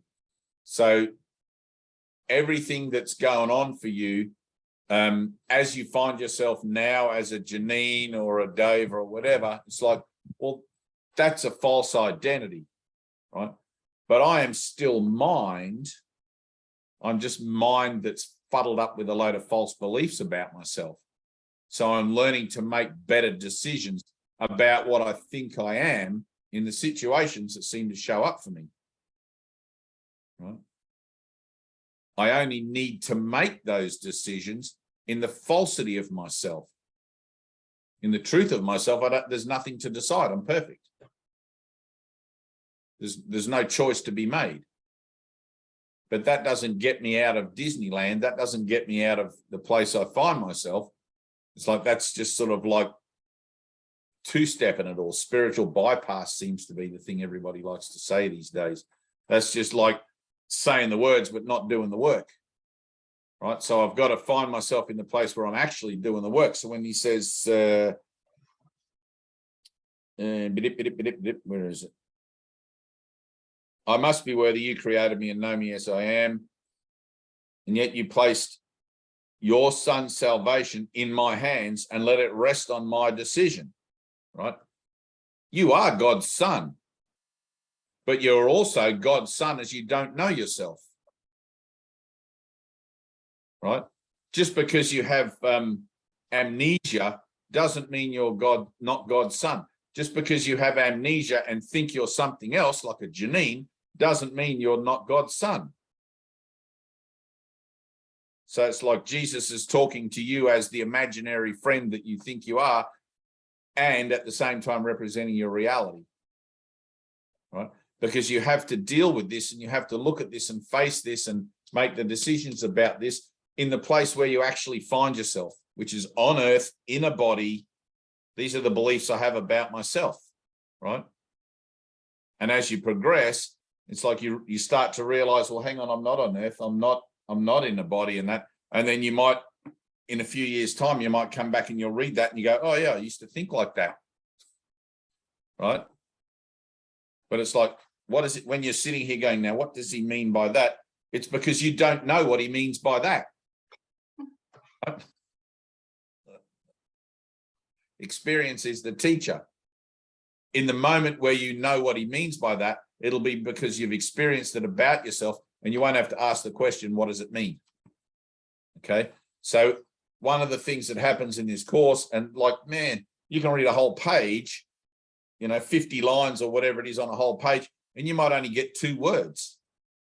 That doesn't matter. Those 2 words are more valuable to you than an entire year of reading other storybooks or an entire year of conversations with people like me or anybody else. It's like those 2 words are just, eventually you'll get to the place where you're reading this whole book and it'll be like, oh yeah, it's like kindergarten. right? It just makes, you don't even need it anymore. It's just like, it's telling you what you know. It's telling you something that's just like spiritual truth for dummies. It's like, I used to be a dummy. You know, you'll recognize it within yourself. I used to know what that did. Didn't know what that meant, if that makes sense. Does that make sense? I used to not know what he meant by that. Now I know what he meant by that, not because I worked it out in my pointy little brain, but because I've had an experience that shows me what he means by it. It's like, I am in my Father, I am one in creation, I in he and he in me, but I also seem to find myself in this physical plane using one of these avatar things, bodies, doing all sorts of weird shit, and utilizing this course to integrate the principles contained in it to bring about different effects in the framework of the weird shit for a whole different purpose. I'm not here to apply all my spiritual learnings so I can be more successful in the world. I'm here to apply those learnings so as I can begin to break my chains and loosen the grip that I'm hanging on to regarding my identity, because I still think somewhere in my mind, maybe there's something here that I still want to do, or something here that's valuable. You know? It's like, I'm like you. I went to a place in my mind that was so dark. I didn't want nothing else. That was it. I was done. I was out of here. And like, I think at the point I finally got there, I'd been suicidal for years, probably in and out, you know, like going in and out of that place. And even at the point where I went through the dark night of my soul and I was adamant there was nothing I wanted, Jesus still exposed to me through this course that it wasn't that there wasn't anything that I didn't want. It's just like I didn't want what I had. Right? It's like if I had been born into a silver spoon family and whatever, the things that I didn't want would be an entirely set of different things than where I was at that point in my life. You know, Jesus is telling me, he says, well, here's what you've got. Here's what you've narrowed yourself down to in the world. This is what the world can offer you. And this is what God is offering, or I'm offering. And you're saying, well, I don't want any of this. I'm suicidal. And then he's saying, well, what about if we offered you more? You know, what if you had some better options in the world? Do you still want to give up the world and follow me? You know, so you're always looking at where it is that I'm a liar to my yes. Jesus is saying, give up the world and follow me. And I'm going, yeah. And then along the way, I'm following him. It's like, oh, look at that. I didn't even know those things existed. And you wander off and you wander off, and Jesus would be like, oh, I'll come back in another 2,000 years. It's like, you know. But you got to remember the place where you find yourself in your own mind, where you see it all as meaningless. You know, the world will always want to dangle a bigger carrot and something more shiny and all of that sort of stuff. And if you could get out of the situation you were in and heal all the crap that you feel beset by and start over, quite often you're going to be like, all right, well, let's just do that. But salvation is not even concerned with that. Jesus is telling you that all the roads in the world, whether fame, fortune, glory, living on a tropical island, needing for nothing, all of that stuff all ends in death. You know? So we're just looking again and again and again, over and over and over at the meaning of given everything and learning to make better decisions about it. It's like if you think of following Jesus, let's say, as being this long, narrow line, right?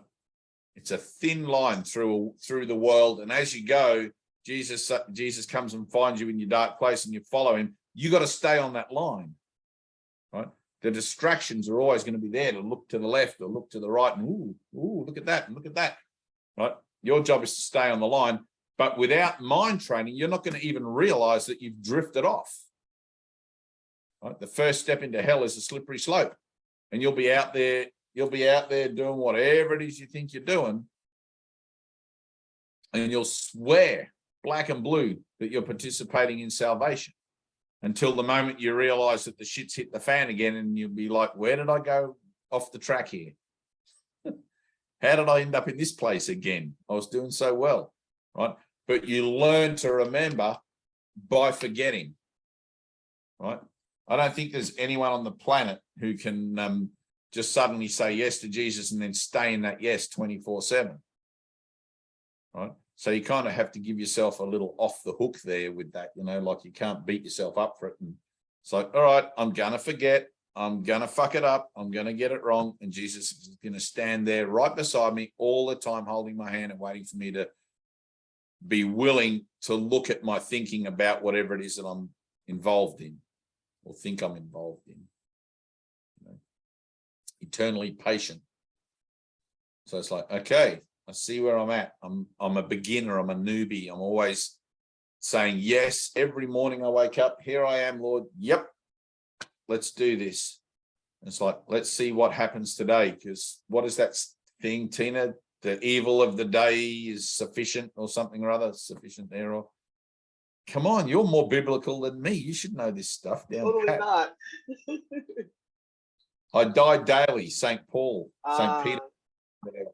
But, you know, every day there's going to be something. If you get through a whole day and there hasn't been something that you can apply forgiveness to, then you've been walking around like this with blinkers on.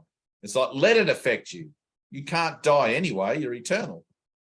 Let the world affect you. Let it push your buttons. Let it trigger you. Let it activate you. Be offended. You know, have those emotions, because those emotions and those responses are useful in helping you to find inner peace. There's no point in denying it. You know, denial just causes thrombosis. So, nah, I'm going to be an emotional wreck, and I'm okay with that. I'm going to be a complete meltdown nutter. The whole world's going to think I've gone crazy, and I don't give a shit because I'm just holding hands with Jesus and we're looking at some goofy stuff here, you know. And that's where it's at. It's like I'm pursuing inner peace for me. I don't care what anyone else thinks. I don't care where I have to go or what I have to do or what healing I have to go through, you know. But it's like Bibiana said, I feel resistance.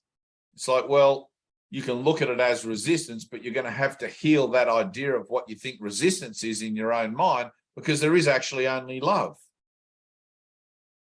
Right? And every time she reads that lesson, she's going to bring up, it'll bring up what she calls resistance. It doesn't do any good to go, oh, it's not resistance, it's love. It's like, because somewhere there's an idea it's resistance buried deep in the factory, buried deep in the thinking in the filing cabinet. It's like, aha, I'm seeing something incorrectly here. I need to go to where it is that I've decided that that's what it would be, and I need to heal it there. I can't heal it here because here's just the mechanism. Here's just the mouthpiece. You know, I need to look at it in my thinking. It's like, wow, damn, this could run deep. You know? When Jesus says, resist not evil, it's like, well, if you look at evil as the idea of error, right? Not evil. If you were to go back a few thousand years to, you know, the Galilean lands and whatever, and you were an archer in the army there, sin is an Aramaic archery term, and it means to miss the mark. Right? It means you missed the target. Now, that's a great analogy for not being one with God in the moment. Right? I'm slightly off the mark. I'm seeing things incorrectly. I'm not hitting the target straight on. Right? I'm not connecting. I'm not remembering all of that stuff. How it got from being an archery term that means missing the mark to being sin, something that you do as a, you know, as the Catholic Church would call you a sinner and you're guilty. I have no clue. Somebody wasn't paying attention in Latin school and they scribed it down wrong or something. I don't know. Some drunken translator back in the 12th century, you know, like, that'll do. No one cares about this anyway, as long as I get paid at the end of the day, you know. Meanwhile, 300 years later, people are burning at the stake because they're sinners. Oops. It's funny stuff. So it's like I'm looking at the idea of being able to make better decisions in the place where the decisions I've made prior are bringing to me effects that I'm telling myself I don't like. Resistance, fear, pain, whatever. All right, let me look at that. Let me sit in that for a second. Let me take that into my circle, be still and breathe and do the work there. Shut the door. I'll go to that place that resistance takes me to. I'll go to that place that pain takes me to whatever degree I'm able to do that. Now, Janine, if you've ever had an emotional, and I'm sure you have, if you've ever had an emotionally painful experience, you know that you try to wriggle out of it, right? The natural tendency of the mind is to want to do something so you don't have to stay there and feel the pain, because without salvation, you don't know what to do about it. I'll get drunk, or I'll smoke a joint, or I'll go and hang out with my friends so I don't have to think about what the hell, anything. Adjust. Right? So in this teaching, we're not going to adjust to our pain anymore. Like, we're done adjusting. We're done running away. We're done pushing it down, pretending it's okay. It's like, no, I'm all fucked up. I'm all fucked up. I need help. And we draw a circle, like mentally. It's like that idea of Jesus going into the desert for 40 days and 40 nights. He drew a circle without food and water to face his own temptations, to face his own internal demons, right? That's what we do in the moment where, it's up to you whether you want to do it or not, but that's what we do in the moment where we find ourselves emotionally confronted or emotionally activated. It's like, hang on a minute. I'm not going to use my old ways of coping with this anymore, because they don't get me anything. All that happens is it just piles up, and I have one emotional situation after another, and before you know it, I'm suicidal again. And it's like, well, now I want to sit in my emotions, right? I'm going to learn to become the observer of myself rather than the reactor to myself. I'm going to step back from what it is that I'm reacting to and look at it objectively. I'm going to be like, oh, I'm experiencing struggle. I'm experiencing pain. I'm experiencing whatever it is I'm experiencing. That's cool, right? And you can look at it without buying into it. Now, it's possible for anyone to do that in their own mind, right? And in that, you can breathe, simply breathe, and allow the emotionality of what you're experiencing to come up, and you offer it to God, right? Which is your higher mind, right? Now, in leaving that place empty, when you're offering it to God, it's like, it's through prayer, because everything is prayer. You're experiencing yourself in a moment of actually being what living prayer is, right? In service to God. Oh, I'm in living prayer. My waking, my sleeping, everything is a prayer of gratitude to God. Wow, thank you, until you reach the place where it's not, until you reach a place where you feel attacked or feel victimized or feel whatever it is, and then you got work to do. So it's like, I'm going to sit there with those emotions, and I'm going to let the Holy Spirit sort this out for me. I'm going to draw my circle. I'm going to sit there, and I'm going to invite the Holy Spirit to come down to me and to do what needs to be done in this situation. All right. Now, how long you have to sit there, that's up to you. I don't really know. Sometimes I've sat for ages till my legs go numb, till my knees feel like they're just burning. My feet go dead and my toes have got pins and needles. I'll just sit there until I begin to allow myself, or begin to feel the depth of that emotional load, right? Now, normally the tendency would be to adjust. I'll go and have a drink or a beer or whatever and deal with it later, or not deal with it later. But now I'm going to sit there, and I'm that place in my mind where I gave myself permission to adjust before, now I'm just going to leave it blank, right? That place where I'm like, oh, I'll go and have a drink. It's like, I don't know what to do with this. I'm not going to go and have a drink. I don't know what to do, but I'm not going to do that. I'm not going to roll up a joint, because I don't know what to do to deal with these emotions, but I'm not going to do that. right? And you have to kind of be firm with yourself. You allow yourself to sit in that really, really uncomfortable place, right? And it gets really uncomfortable.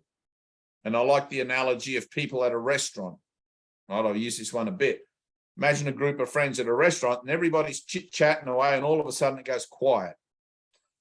There's a pregnant pause and everybody's looking, hoping someone's going to say something, because that pregnant pause gets so unbearable. You know that there's a threshold where at a certain point, it becomes ridiculous that no one's got anything to say, right? Nobody wants to sit in that place. Nobody wants to sit in the silence. It's confronting. That's the place you want to be, right? That's where the miracle happens, right? Now, in a restaurant situation, the only solution to that silence is laughter. Everybody look around and go, oh, look at us all, we got nothing to say, right? It's funny, right? It's exactly the same thing as any emotional situation. You've been abused, you've been poverty, you've been whatever the catalyst is that brings up that emotion. And it's like, I'm not going to deal with it how I usually deal with it. I'm going to sit there in that quiet place. I'm going to refuse to adjust. And I'm going to let God do what needs to be done. Now, in the moment where you can't sit there in that quiet place anymore, something else is going to happen, right? If you're true about giving it to God, right? If nothing happens or you perceive that nothing happens, it doesn't really matter. At least you made the effort, right? But it just means that perhaps you weren't really honest about it. And one of the things that you'll find through doing this course is actually how dishonest about things you really are, right? How much you lie to yourself and how much you cheat yourself out or sabotage your own best interest in relationship to things that are actually good for you. You know, self-sabotage. I always like to sit in prayer as the liar, as the false person. It's like, well, here I am again, Lord. I'm probably full of shit. I'm probably lying, but I'd like this situation sorted and whatever. And I can't even feel it. I don't feel like I'm being honest at all here, but at least I'm here. At least I'm making some effort, you know. It's better than making no effort. You got to start somewhere, right? But you realize again and again how full of shit you are. It's like Jesus is saying, give up the world and follow me. And the only reason you want to do that is because you think it's going to be better than the situation you're in now. It's like, well, yes, it will be, but also no, it won't. Because he goes to some pretty damned extreme places. And if you're going to follow him, you better have your sandals done up nice and tight. You know, the way is steep and the path is rough, and there are a few that you'll find on that path. That's a true thing. When the shit hits the fan and your emotions start to just, you know, you let the floodgates open and the emotions start to come up. You know, look at Anna. Anna just had to run away. So, and that's fine. Everybody does that. Everybody, she'll be back. Everybody does it. You know, not back as a Zoom meeting back perhaps, but she'll be back to look at whatever's going on for her in her own mind. The same as you will, I will, Bibiana will, Tina will. Sometimes you do run away. Sometimes you draw that circle, you sit there in that silence and you allow all that emotionality to come up. And the next thing is, whoa, man, this is a lot of shit. I don't think I can sit here in this because it's making me feel like I want to kill myself. And like the last ditch effort that the ego has is to get you to kill yourself rather than go beyond that threshold and have an actual experience of direct light, which is what happens. You know, I can't take this anymore. Yes, you can. You're eternal. You can take anything. You're a perfect creation of God, just not the way you think. You say, well, what do you mean by that? It's like, well, you'll find out. You'll find out when you want to. That's it. I wanted to find out, and I did find out. I had nothing else going on. I heard a voice from the sky. directing me. And then a voice from behind me directing me. It's like, damn. Like a Cecil B. DeMille movie. Big booming voice like God. I knew it was God. But I had nothing left. The Course talks about it as the voice for God. God doesn't actually have a voice because God doesn't need symbols or use symbols, but the Holy Spirit translates what is perfect and what is completely understandable into terms and conditions that my dumbass brain can deal with. It's like I've whittled myself down to almost no abilities at all other than the creative ability to make a decision. That's it. You've gone from being co-creator of all it is to this trembling mess that's capable of now only being able to make a decision about something. And you don't even know what decision to make. That's the worst part of it. I don't know what my best interests are, Jesus.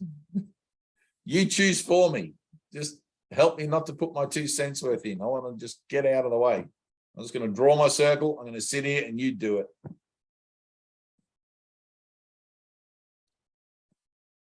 And that's something you learn. That's something you learn often through the pain of not doing it. There's a lot of people talking about being spiritual, but when it actually comes down to it, it's hectic. It's really full on. Look at Bibiana. She's only 19.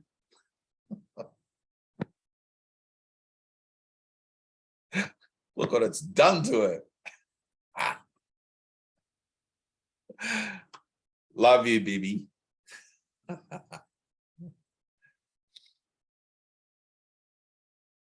So it's a journey into fear, Janine. It's a journey into fear. So, all right, if you're ready, you're ready. If you're not ready, well, you're entitled to miracles. All right, I want to heal my mind, heal my life, and be about my Father's business and get on with the journey of my soul.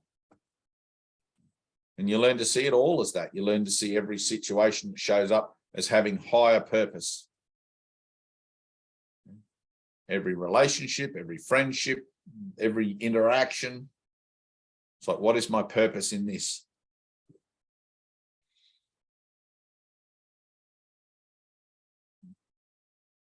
It's not that you always remember, but that's why you have mind training.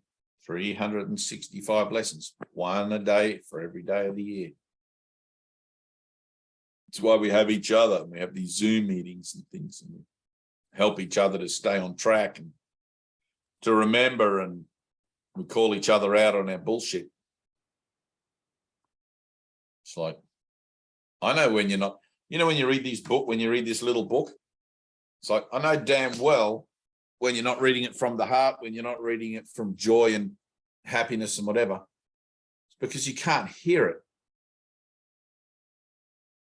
You can't hear it. It's like there's a subtle kind of, there's a difference. There's a subtle kind of frequency that goes on when you're just reading it like meh, meh, meh, meh, meh, because you're part of a group and you think you have to read it.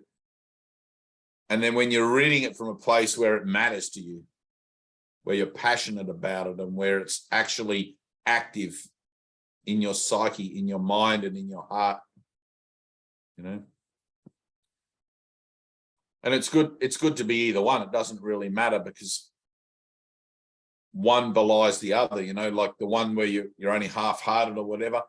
Everyone can tell. It's like anything in the world. It's like any job, any position that you're in. If you're doing it with a half-hearted perspective, everyone else knows. Not many people are going to call you out on it because they don't want to be called out on it themselves. But I want to be held to account. I want to be held to account, and I want to be able to take full responsibility, knowing full well that nothing ever happened and that everything's always perfect. Right? The idea that I would need the Holy Spirit is the denial that I am the Holy Spirit or the Spirit of wholeness. So when we have our meetings and we come together, I'm coming together with you knowing full well you're the Holy Spirit with me, or you're the Spirit of wholeness with me. We share a single spirit, which is love. And even though we're in this kind of like elementary school level of remembering that, it doesn't take necessarily that we have to graduate. We can remember it whenever we choose. So, oh, I can remember that now. I can just extend the light and the love of my heart and mind to you now and say, hey, Janine, I love you. Bibiana, I love you. Tina, I love you. Do I actually feel that? Yes. Do I actually feel that? Maybe. More work to do. But I'm not going to let myself off the hook for doing the work. And I'm not going to let you guys off the hook for doing the work, because we come together in the admission that we're here to do the work.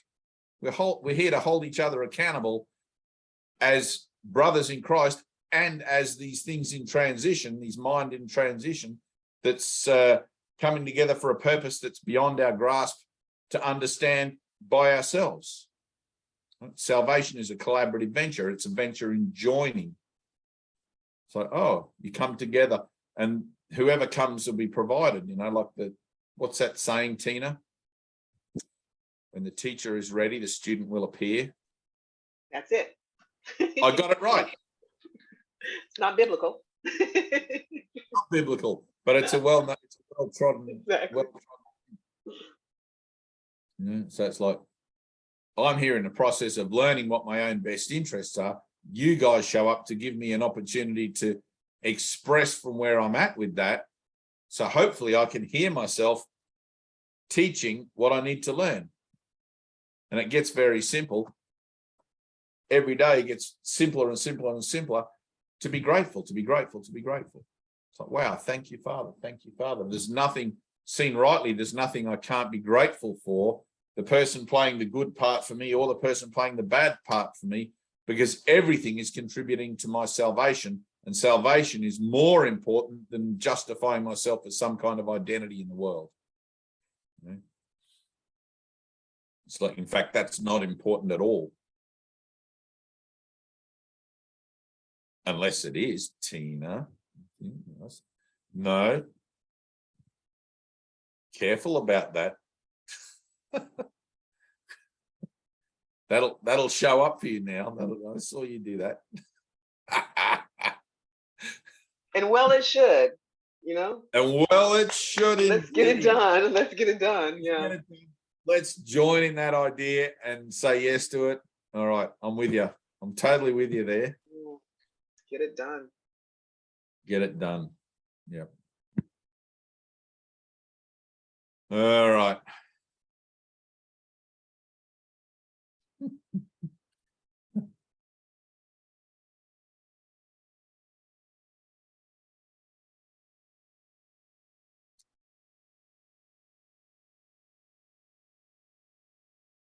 My whole nose is blocked up with sawdust. I've been out in my I've got a little workshop outside where I just potter about and do stuff. And my dad, who's 80, we're talking in the dream here. My dad, who's 83 or 84 or whatever he is, he's starting to get a little bit uneven on his feet. And so I'm making him a walking stick, and I'm doing the handle. He wants a bamboo one like that because it's nice and light, and I'm making the handle.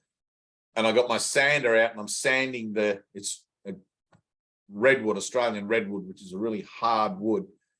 And I'm using a fine disc, and my whole workshop's full of sawdust shavings, and up my nose. I don't have a mask or anything like that. So all my nostrils are like clogged with this clag of sawdust. If I sneeze, probably Pinocchio's going to come out. I'm a real boy. It'll be a puff of smoke. I know. I'll snot out a walking stick. Yeah. Sweet. All right, let's do some breathing, some feeling, some connecting. Tina, you can drop a line to Anna later and just check in on her. Poke funny faces. like that. Then lots of hearts. Yeah. Yeah, lots of hearts. I really actually thought she'd be at your place this week, you know. It was a whole week we were praying because both of us, like, lots of fear came up. So every time it was like, Really? we just, so, we joined. So we just kept praying. And even with Anthea yesterday, I was saying, that's kind of what it's about, like, get there or don't get there, but it comes up and we just join and pray. Like, that's what it is. Like, we see, like, my own like, fear of joining, because I thought I healed it with my trip. And then when you gave that assignment, it came up again. And I was like, oh, okay, guess I have it. But it was kind of cool, Dave. There was a moment, can I share really quick? There was a moment where the lesson of the day was, I can't say it exactly, but I give my life to God to rule today. Yeah. And I was in that lesson and I had so much fear. You said I left the Saturday meeting. I had so much fear about what was happening. And I realized I'm still like protecting, like, I'm cool with you guys in Zoom. And I thought I had solved it when I went away and met those people and the fairies and all of that stuff. Like, oh, I did it. Yeah. And then when you gave that assignment, it was like, ooh, so much fear. I was doing that lesson that day. And I was like, okay, I'm just giving it to you. I'm giving it to you to rule. Like, okay. And as soon as I got done, I got a message from Anna, and it came up like, woo, it came up. And I was like, oh, fuck, I can't do anything. Surrender. I just surrender. And as soon as I just like let go, it was like it met in my mind. Like all of a sudden, it just came back to me how glorious it was when I surrendered 2 weeks ago. You know what I mean? And it was like it just met, and it was like, don't you trust me? Don't you trust me? I just proved it to you how good it can be. Just trust me if you surrender and let go. It was like, oh yeah. So I just went about doing what I felt needed to be done. It was so joyful, and for about 10 minutes, and then the fear comes up again, and like pray again. But she and I joined because it was coming up for her, it was coming up for me, and I was like, well, let's just pray, because that's what this is for. This is just for us to like see it and pray, and however it plays out is how it's going to play out. But this is what we do while it's happening. So, and I'll send her some hearts, and we'll pray again. We'll pray some more. Yeah. And you talked to Anthea? Yeah, kind of. Okay. But, last meeting, Anna was like, she had a sense of being kind of excited to be going to your place or something, and then boom, like yeah. But that's good, right? I mean, that's good, because it was it's like good. That was but there's a doing in this, right? There's a listen, learn, and a do, right? The doing is an actual component of it, right? You can work your way around it. Oh, that's what it's for. It's just for the bread. Until you actually do it, you don't know. I had a whole week of it happening though, like not with Anna. Exactly. It happened again, like with another group of people.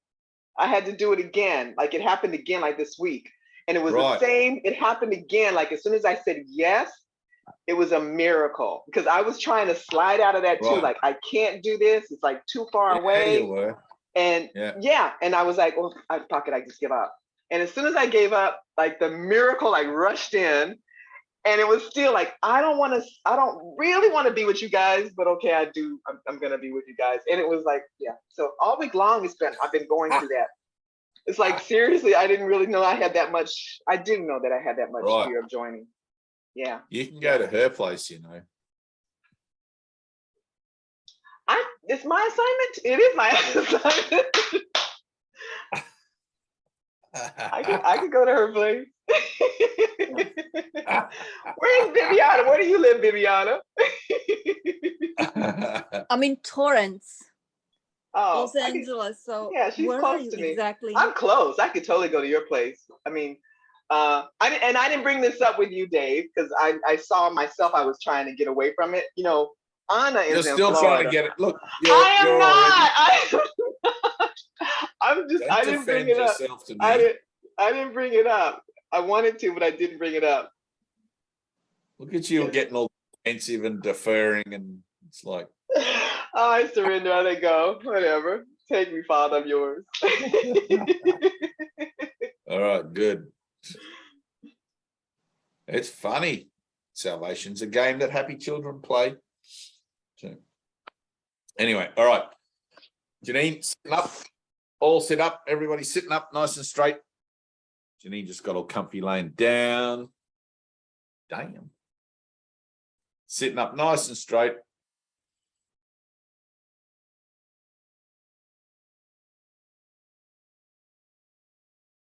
We'll just do a quick one. All right. So take a few deep breaths.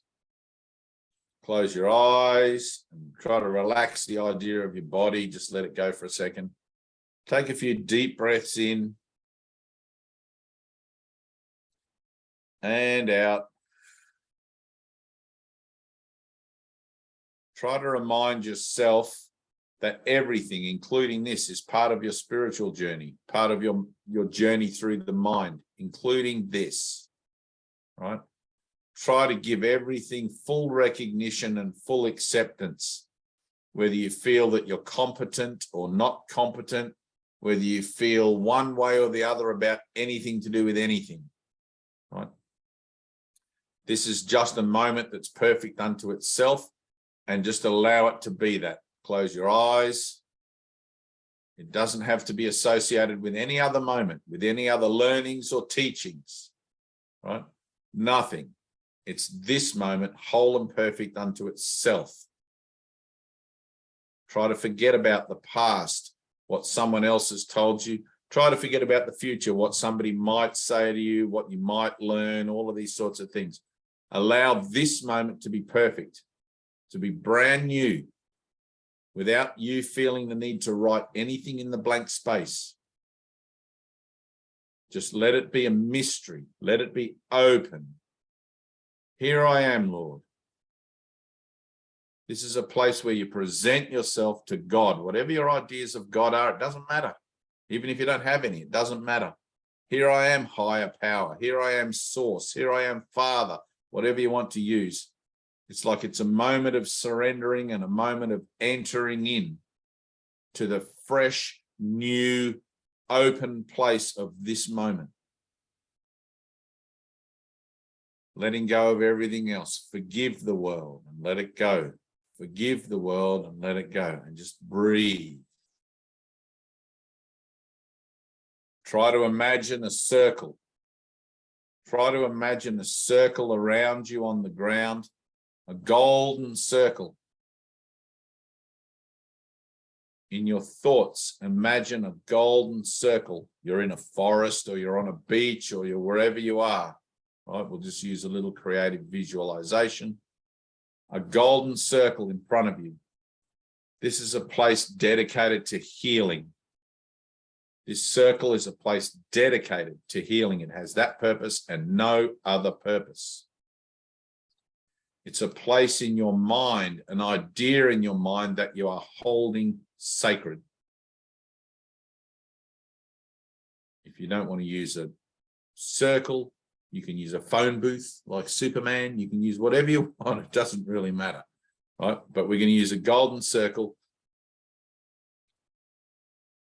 And before you step into that circle, try to feel inside something that you want to forgive, something that you want to let go of. I'm done with this story. I'm done with feeling this way about something, whatever it is, it's up to you. Right? Somebody you have a grievance with, perhaps. Something that keeps coming around again and again and again. And when you feel ready, I want you to step into that circle and take that with you. Take it into the circle for healing. Here I am, Lord.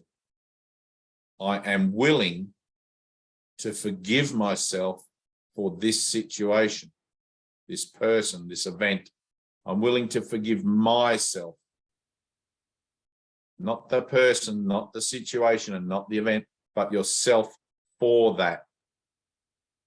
I chose to come on this journey. I chose to have this experience, and all of the things that happened to me, I chose. I've been mistaken in my choices, and now I want to learn to choose differently. But the place that this grievance occupies in my mind, I want it healed, so to leave it blank. The place that this situation or these emotions occupy in me, I want to let it go. I want to return that place to a place of peace. I'm willing to forgive myself and to let it go. And you have to go to that place now in your circle. Try to feel where it is that you are willing to forgive. Try to feel where it is that that situation takes you. Try to feel the emotions contained there and go there. Go to that place. Go to those emotions in faith and let yourself go down into that darkness. This is a journey into fear. I'm going to deal with this. I'm going to look at this. I'm going to take responsibility for this, and I'm going to heal it now. And breathe. Take a few deep breaths. And you find something. If you've got something there, you find something and you look at it and you start to feel it. This anger, this pain, this grievance, this sense of being a victim, this whatever it is.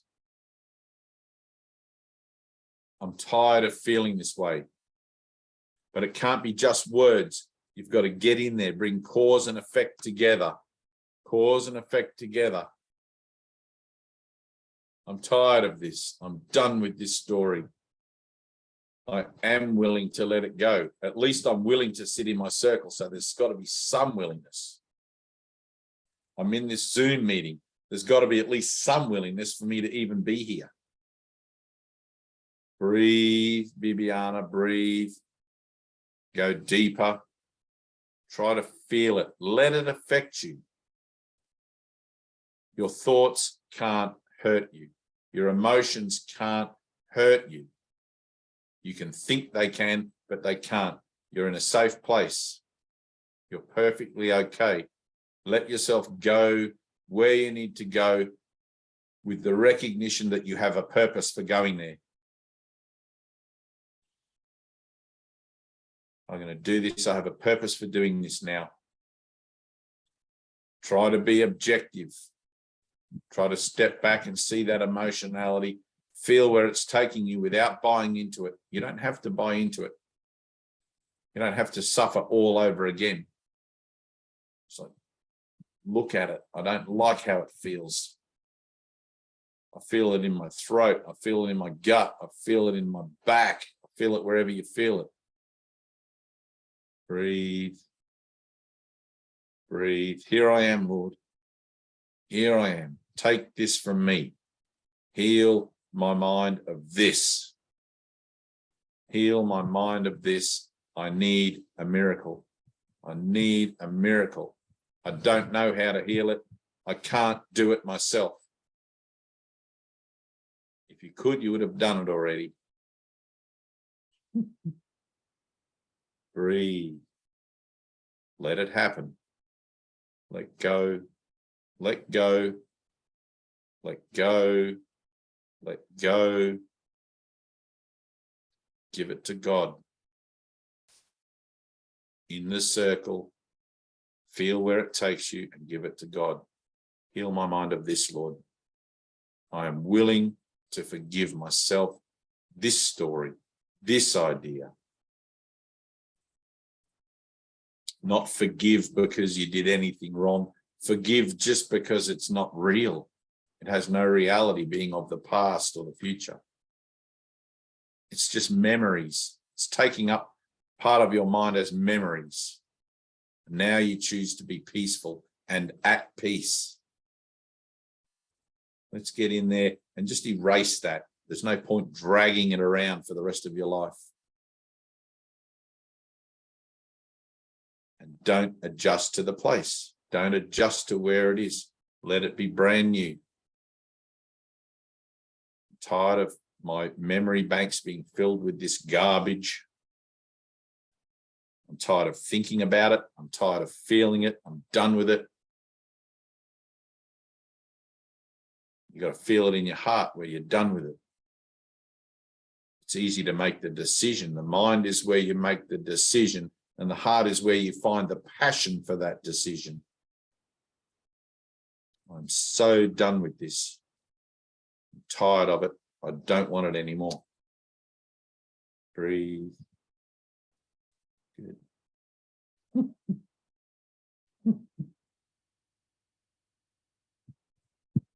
Gotta let yourself feel it. Let yourself go into that place. Don't adjust to your pain. Don't adjust to your pain. Flip it over. Give it to God. Let it be love. Flip it over. Don't define it. Don't put any kind of definition to it, meaning to it, whatever. It's just a part of a story. When you get in touch with it, when you feel it, then you're being real. It's like that prayer of the heart.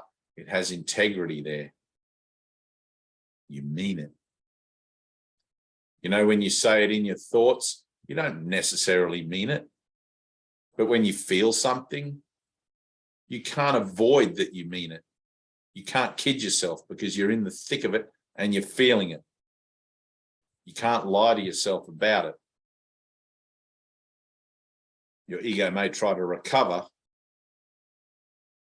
but when you feel happy, you can't deny you feel happy. And when you feel like shit, you can't deny you feel like shit. You have two emotions, love and fear.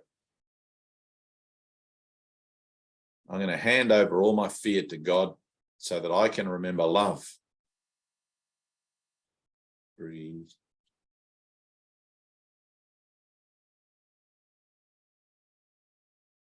Feel. When you're ready, feel.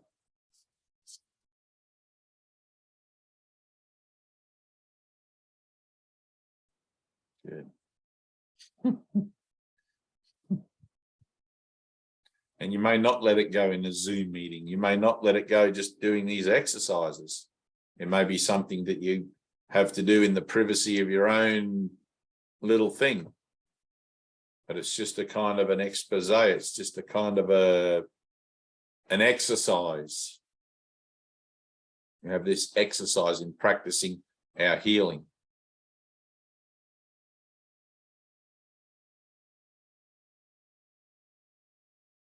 It takes a minute to really want to let your guard down. It takes a minute to really see what keeping your guard up brings you.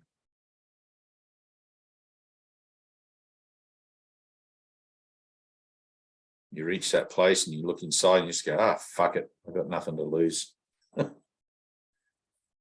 What am I doing defending myself against my feelings? What am I doing defending myself against a whole part of my experience of life?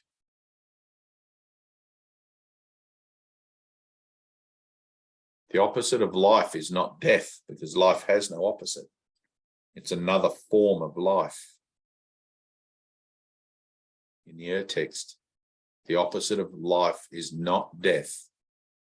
God is all-encompassing and has no opposite. But in this world, we experience love as another form of life, as lessons, teaching and learning, teaching and learning, teaching and learning. If we're not about our teaching and learning, then we're just drifting. We're like tumbleweeds, just getting blown by the wind this way and that way. It's only in the recognition that, I'm teaching and learning. Then we have purpose. Then our lives have purpose. Without that, we're just drifting.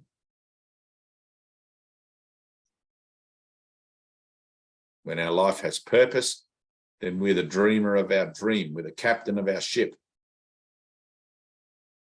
It's like, I see that I have a purpose in this relationship, in this situation now. Let me be about it. My purpose is healing. My purpose is forgiveness. My purpose is patience and tolerance, giving and receiving, generosity. All of these things that I'm learning so that they all begin to line up together in the way that I am. instead of being this scared, defensive thing that wants to justify itself, justify its fears. Fear has no justification. You're a child of God. Breathe. Here I am, Lord. Feel.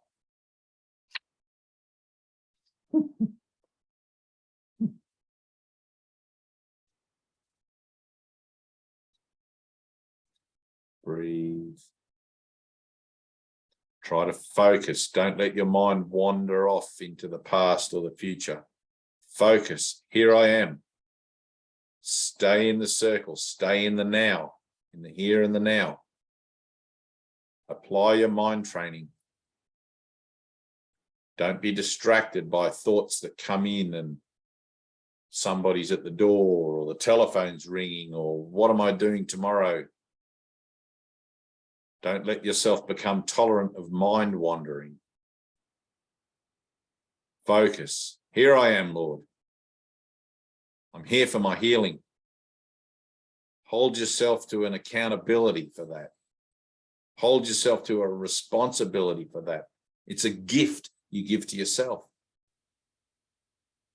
You're not going to perceive the gift until you actually allow yourself to have it. This moment, here and now, breathe.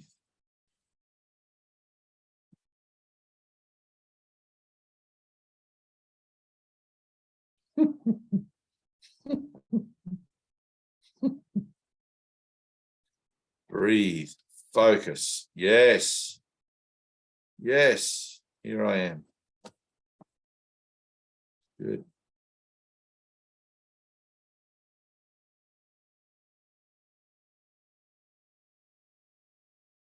Oh.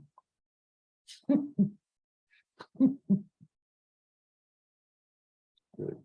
It's important to practice. I hope you guys are practicing during the week and stuff, you know, like putting the effort in to spend time with God. Don't wait till Sunday to go to church or to a Zoom meeting. Do your lessons, apply them when it says to. Put in the effort. You're worth it. You're worth it. You're worth the effort. Somewhere, if you keep turning up, it's like that old saying, hang around a barber shop long enough, you're gonna get a haircut. At some point, as you're applying these principles and everything, it's going to make a chink in your hard defensive armor. When there's a chink, the light will get in. Breathe. Here I am, Lord. Focus. Focus. Give it everything. Ooh. Focus.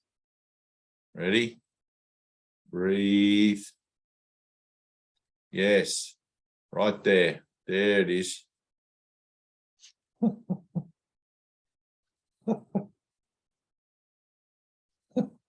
Feel it. Feel it. Don't adjust. Stay in the here and the now. You ready? Here I am, Lord. Here. Feel. Feel. Let yourself feel it. Call it pain if you want to. Call it love if you want to. Let yourself go into it. Let yourself drown in that emotional place. Stop defending yourself against it and go into it. Breathe, Bibiana. Breathe, Janine. Deep in, deep out, and focus. Here I am, Lord. Father, heal my mind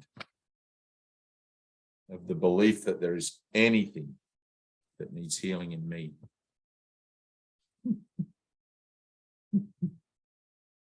It's a paradox. It's like a catch-22.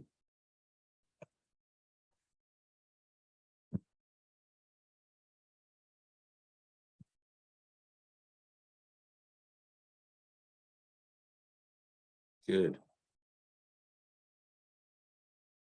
Breathe.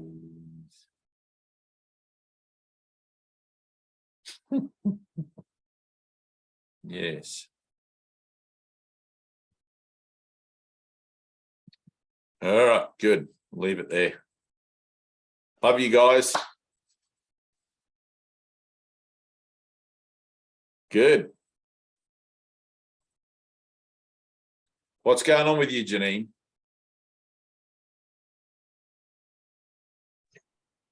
Let's open the bar. What? Let's open things up here, if you want to. Oh, I have like really bad, like chronic physical pain. So that's why I'm Yep. struggling to sit up right now, but Yep. that's all I could focus on was my physical pain. I'm trying not to, but No, don't try not to. well, yeah. Let it take you completely.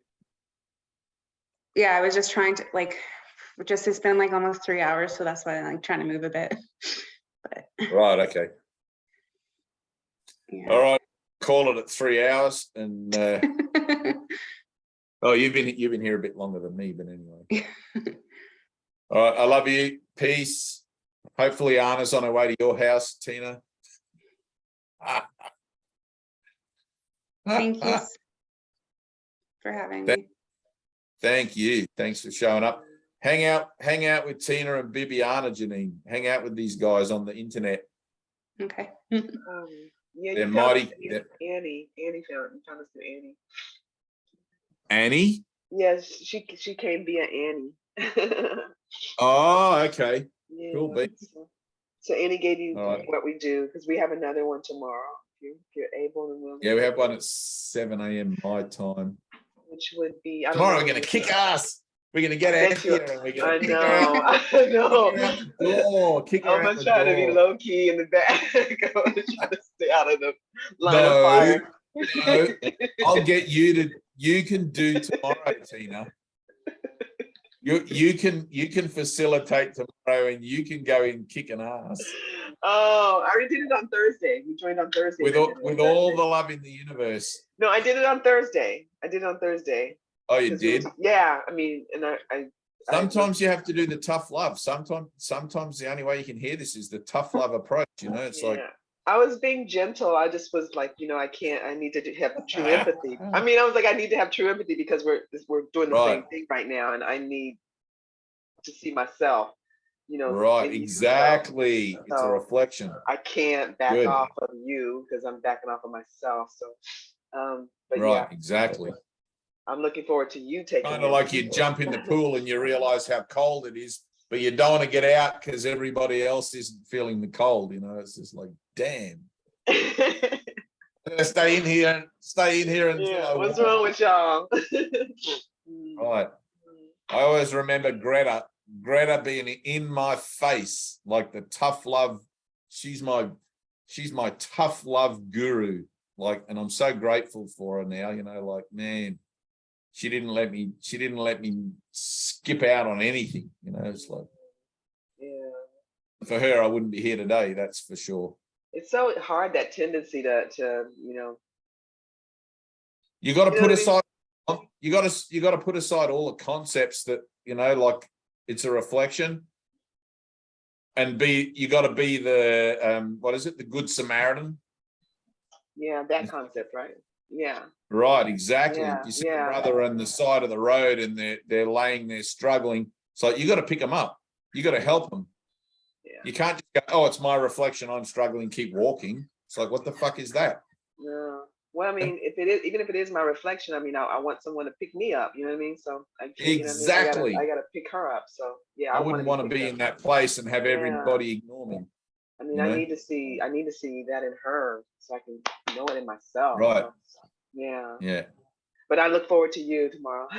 And yeah. No, you can do it. I'm gonna defer the tough love because I've got tons of tough love. I can do tough love all day long, but we're gonna be good cop, bad cop. I'll just see if it mentions that in the book before I say yes. You don't know. Yes, let's do good cop, bad cop. I'll be good cop. Oh, I was gonna call good cop. No, shotgun. All right, cool. Right on. I always do bad cop. So, Yeah. uh, All right, I'll do my best to All right. stay and not run away because I have to. Well, it'll be miraculous. We'll see. yeah. All right. All right, brother. All right. Um, Fun. Yeah. Read your book, do your lessons, read your book, do your lessons, all of that stuff. All the videos, I don't know if you've seen them, Janine. They're on a YouTube channel. And while we're Get promoting, Janine's address and send her a little book. Do you want some more of these? sure. I have a few still, but I can get some more. I would like You know, one. Okay, Is it, Viviana. or is it possible to order it on Amazon? No. No, these I give these out for free, but I sent a bunch to Tina. I don't know if she's given them out yet. I've given But quite a few out, but I have a few If left. you so guys I'm are happy to- both in California, you guys should just hook up for lunch or something one day, and don't forget to take a book. Yeah. Pardon me. I don't know how big California is, but It's huge. yeah, not as big as Australia. Well, yeah, that's true. You want to visit somebody here, you got to pack a bag. Well, Anna's got to get on a plane. That's cheating. That wasn't the whole point of me telling her to go out her front door. No, not Anthea. Anna. Yeah, she got to walk out her front door and stick a thumb out. That's the, Anna does? Anna's 2,000 course. miles from me. She's 2,000 of miles from me. course. And then what is time and space to Jesus? Nothing at all. Thank you, Father. Right, exactly. But Whether we can use what's given, like an airplane.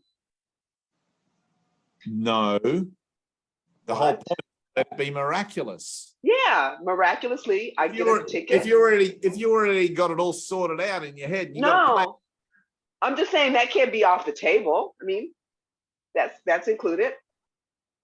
It's miraculous. look at you trying to decide how it should or shouldn't be. I don't know. I'm just saying that's I don't. Yeah. Okay. Bye, Janine. Healed Oh, mind Janine. doesn't plan. Damn it. Exactly. She's got to move. She's in pain. All right. So hit like. Oh, she's gone. Hit like, subscribe, and share. All right, promote. Bibiana, Yes. promote the Zoom things on your page. Tina and I Okay. have got a new thing. We're gonna become ruthless promoters. Yes, exactly. So I'm gonna drop What's that that little other guy? thing in the chat and tell people to share it. And at the end of every video, I'm gonna say, like, subscribe, and share. And we would love to hear your heart. So even if you just send us a heart, make a comment. Yeah. It would See, be we should helpful. have that. We should have that as a clip. We can. All right. Ciao. Thank you. Peace. Thank you. Viviana, I can Yes. send you. You want me to send you? It's really just the first 50 lessons, but I'm happy to send it to you. I shouldn't say just. There's nothing more than just it's A just little 50 bit. It's lessons. a little bit. He's got a couple of quotes in here, like a little page of quotes. But it's and it's a little story. I'm happy to send it to you. It's not a problem. So if you want to, Yeah, if you don't mind.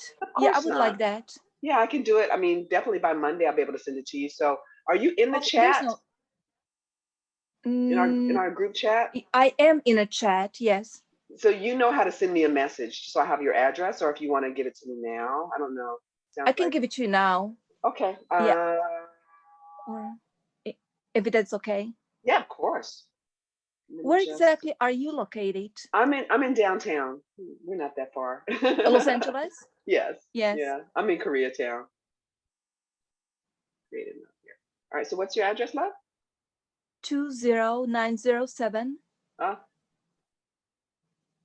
Amy AMIE Let me just Avenue. write it down. It's not really. Okay, sorry. Oh wait, no wait. Okay, here it is. 20907 07 Amy AMIE Okay. Avenue, Okay. apartment number 17, Okay. Torrance, TORRANCE, California 90503.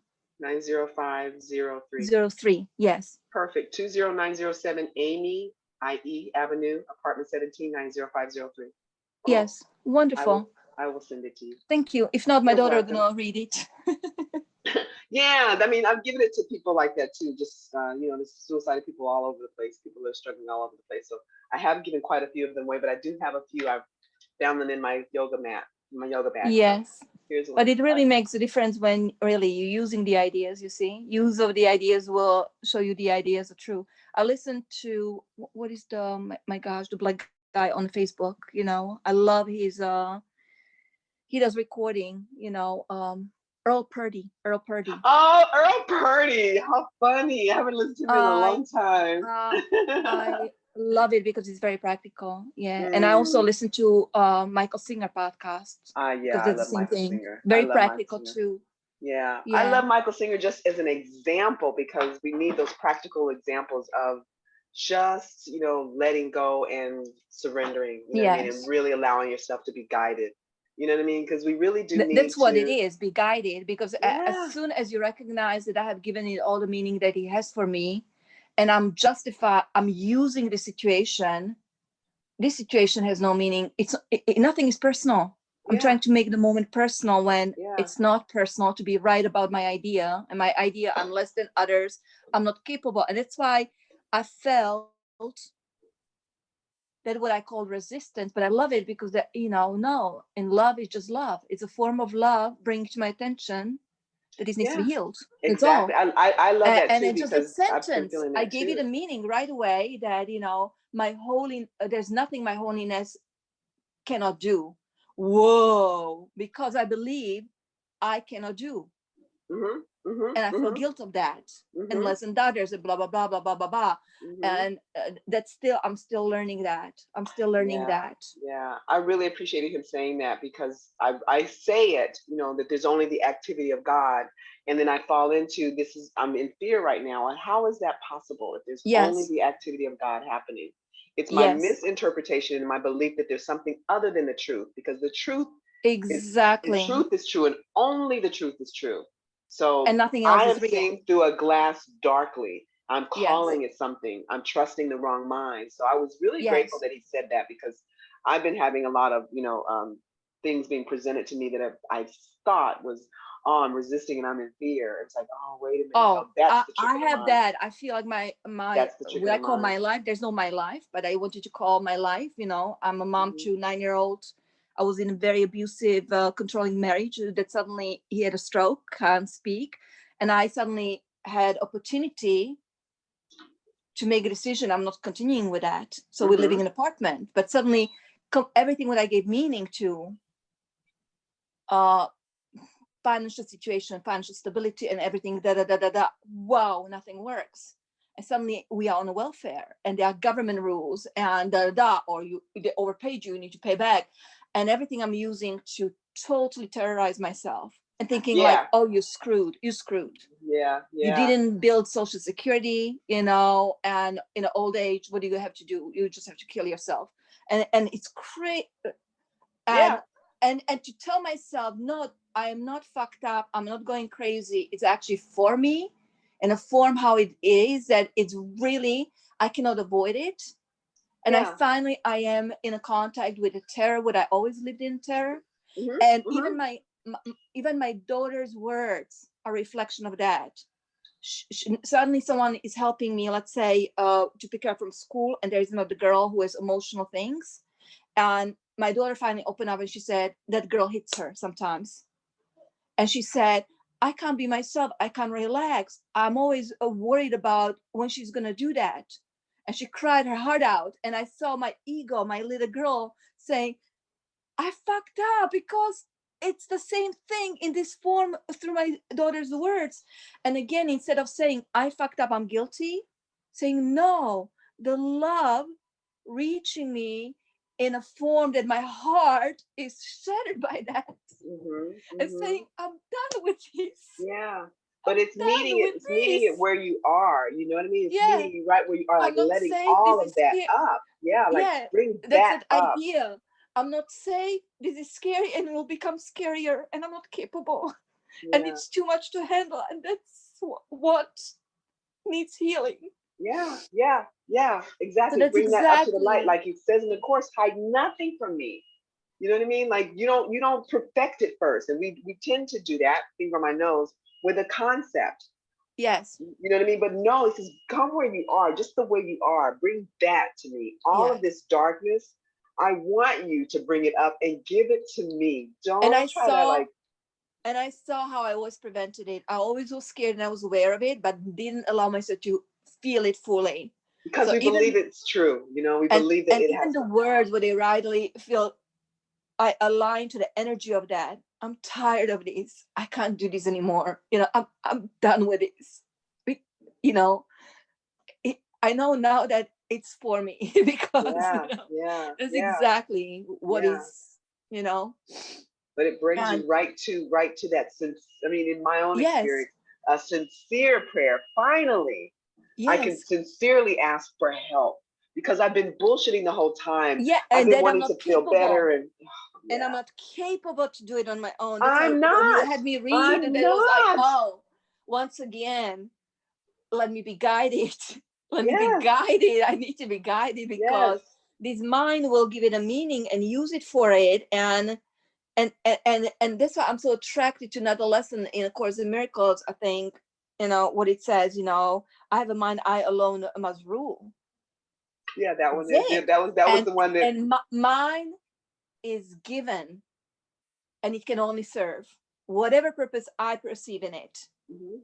I direct it, and because in that mindset say, oh yeah, you fucked up, your mindset is fucked up, and you are broken, and that's not true. You know, Yeah, it's yeah. mine can only serve, and I am giving it a purpose to use it for, to be right about the idea that I can be broken, and I am not. There's no unity. There's no unity of all, and everything is of creation, you know, Mhm, and mhm. whatever. And that's what I'm denying at this moment. And when I say it like that, you know, that then it doesn't make sense. There's lightness to it. Yeah. Mm, mm. So And give that's it all. up and give it up. I mean, this is me. I give it up. Like I cannot. No, you're absolutely right. I can't do it because I I think that this is cannot. me. And I actually the think this is me. life in a form presented it that it's not No, manageable. It's not yeah, manageable. no, Absolutely not manageable. You know, it's like, and it's totally perfect because my terrified thing saying, oh yeah, look at this, you know.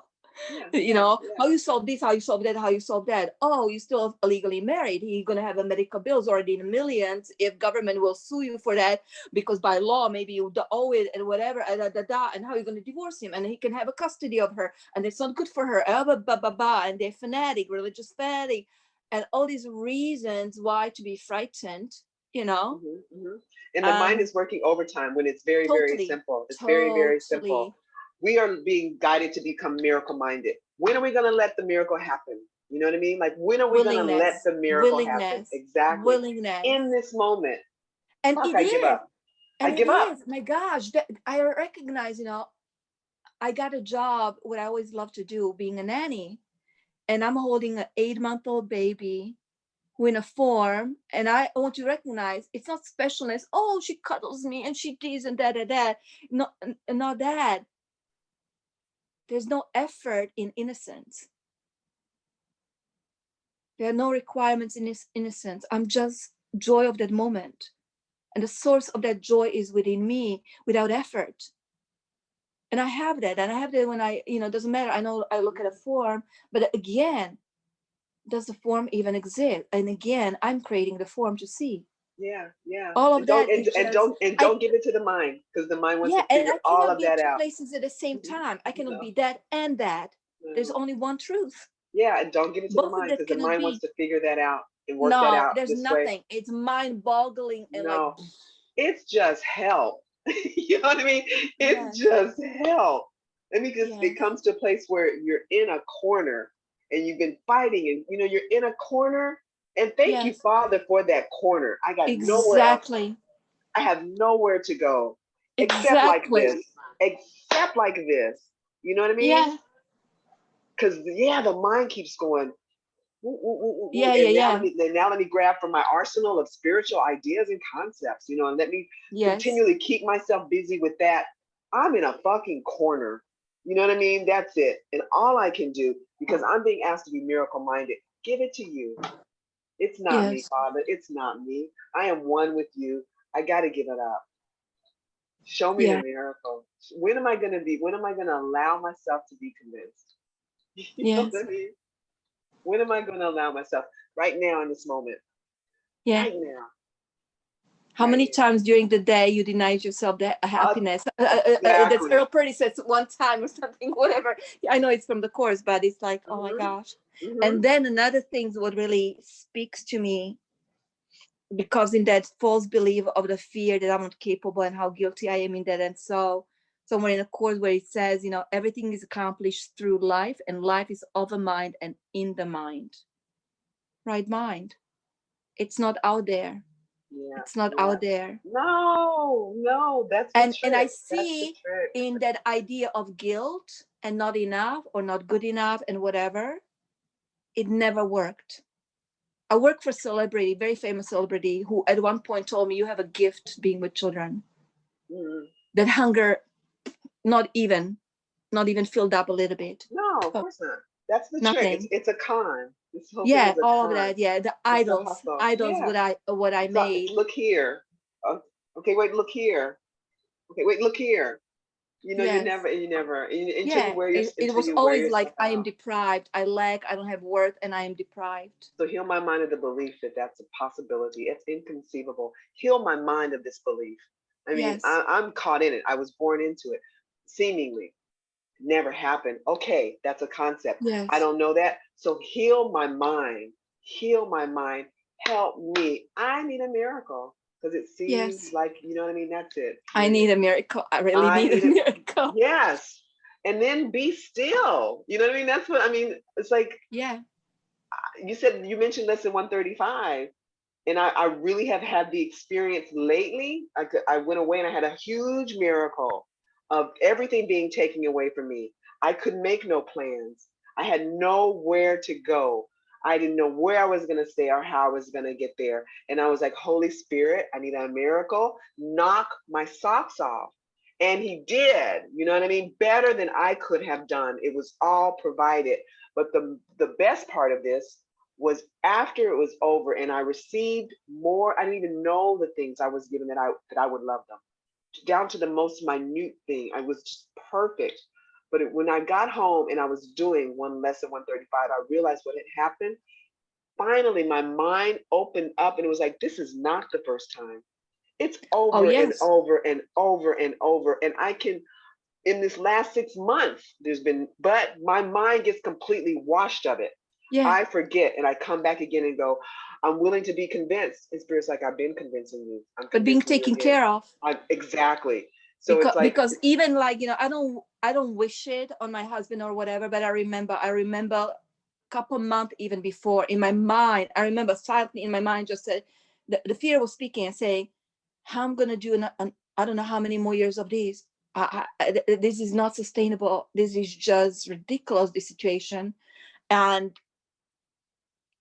my gosh, my husband did even false accusation against me and stuff like that. So I was in total fear even to leave and all of that. And then like, and then almost like, I don't want to say like a joke, but he had a stroke. He can't speak. There's another word going to come out of him. And on a practical level, it's so helpful. I'm sorry to say that, but well, no, I mean, that's what the mind does right away. It makes there's now I'm guilty there's for some thinking guilt. like that. Yeah, I'm guilty. Yeah, but you see, it's like almost like I don't want to say that, but it is. And at the same time, now it feels like it's easier for me right now to have certain heaviness of, and I can say, okay, is there a willingness within me to see that what is true about him? It's not victim, victimizer, and these those roles. Because he even acts like a child now. Yeah, and yeah. I love. And I know again, I'm giving it a meaning or something, but it almost feels like the life itself will say, I'll make it easier for you. You still have to heal this relationship with him and so, but I'll make it easier for you. He's not gonna speak. Yeah. Because I assigned so much meaning to his voice and what came out of it and all the lies and craziness, stuff like that. Yeah.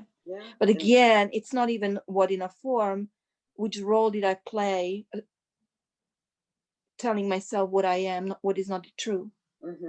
Yeah. Would I react to all the figures in a dream if I knew I was You see dreaming? that there's power over me. Yeah. Would I react at Power all, can be over one me. way or the other, to figures in a dream if I knew I was dreaming? I You know what I forgot mean? I'm the dreamer of the dream. Exactly. It's not about the dream and analyzing it and thinking who played what role. No, I am the dreamer of the dream. I'm using And everything in this dream to attack myself. exactly. You know what I mean? To use to be right. Yeah, exactly. Exactly. So let me to believe withdraw this all moment the is meaning. personal, Yeah, where let me there's no personal, there's only universal truth. Yeah. And let me there's withdraw. unified. Yeah, let me withdraw Yeah. the meaning. Thank you. Yeah. Thank you. Thank you very much. Yes. Thank you. Your just Yes. willingness. Your willingness, you know what I mean, to really like let this be. Let God. It's the only activity, if not for my denial of it, you know? So. It is because that false hope, thinking that something else can work, nothing's working. You know, and that's cool. And everything what I thought my whole life, I feel like I don't recognize, again, believing I am the person. And this person was happy because she traveled internationally and she had all the money for herself and she didn't have responsibility. And even today, when responsibility was used a different way, responsibility is a gift that I give to myself because I'm responsible for what I see, not responsibility to be a mother. Again, I got it wrong. I'm using responsibility of a mother to be right about I'm not capable, how guilty I am, how I'm failing, and how I damaged someone, and Yeah. And that's whichever not. side you want to take, you know what I mean? Or I'm a great mother and I'm doing everything perfectly. Whatever side you want to take, I'm still separate. You know what I mean? Exactly. I'm still separate. Exactly. You know what I mean? Like I'm There not are gonna no fall for the roles. con. I'm There are not no falling for the roles. con. There are no roles, and there are no differences in unity. Exactly. And that's why I'm so attracted to that. My gosh, to that lesson. Miracles are seen in light, and light and strength are one. The seeing is not with the body eye. Seeing is remembering that the strength of God, I am that. And that's what the strength is. Not being capable by action and this and that and that. Strength of God is my inheritance. And in that, whichever there's side innocence. you want to pick, whatever side you want to pick, it doesn't matter. Then there's still a me and there's a you, and it's all about that relationship with our Father. Exactly. You know what I mean? It's like, and it didn't happen. I don't know that yet, but I'm gonna wash away all of my projections. That's not the word I want to use. Yeah. All of the examples of my belief in separation. All of the examples that seem to present itself. But every minute of the day now, and it's a gift because I can't turn it off anymore. I cannot lie to myself like, oh, no, maybe this is true. I'm like, no, this is what I believe. I'm creating, I use that sentence with my daughter. Do you want this thought to cloud your experience? When the reality of experience is you are the source of that joy, what is possible to feel. Because without effort, you recognize innocence because there are no requirements. And there's freedom because I direct my mind, and there's no power over me to direct my mind. No. And the mind is the mind of God. Yeah. And in that, everything is established as the same. So heal my mind so I can have an actual experience of that. Heal my mind so I can have an actual experience of that. 1,000 times a day. That's exactly what it is. And 1,001 times a day, I'm asking for that prayer. You know what I mean? Like I'm doubting it. And I told myself when somehow that joy, you want to say, oh, this is joy. The mind will say, oh, this is joy. I say, no, this is specialness. This is I like and my preferences. All the ducks are in a row at this moment. That's not what love is. Yeah. So I need an experience. You know what I mean? I really do. So I need a miracle. And I need the experience. Otherwise, I'm going to be lost in my concepts. You know what I mean? And the ego loves that, loves it. But you see that experience is effortless. Yeah. It's the moment when you almost like don't need without, suddenly it dawned on you that, oh my gosh, effortless. And it feels so abundant. And aliveness. I don't know, like that. Yeah. Forgiveness is, still does nothing. Does nothing. Because forgiveness is given me. You know what I mean? says that Yes. like that's what I'm given while I'm still believing I'm a separate person. I'm given the opportunity of forgiveness, and that's as close as I can come.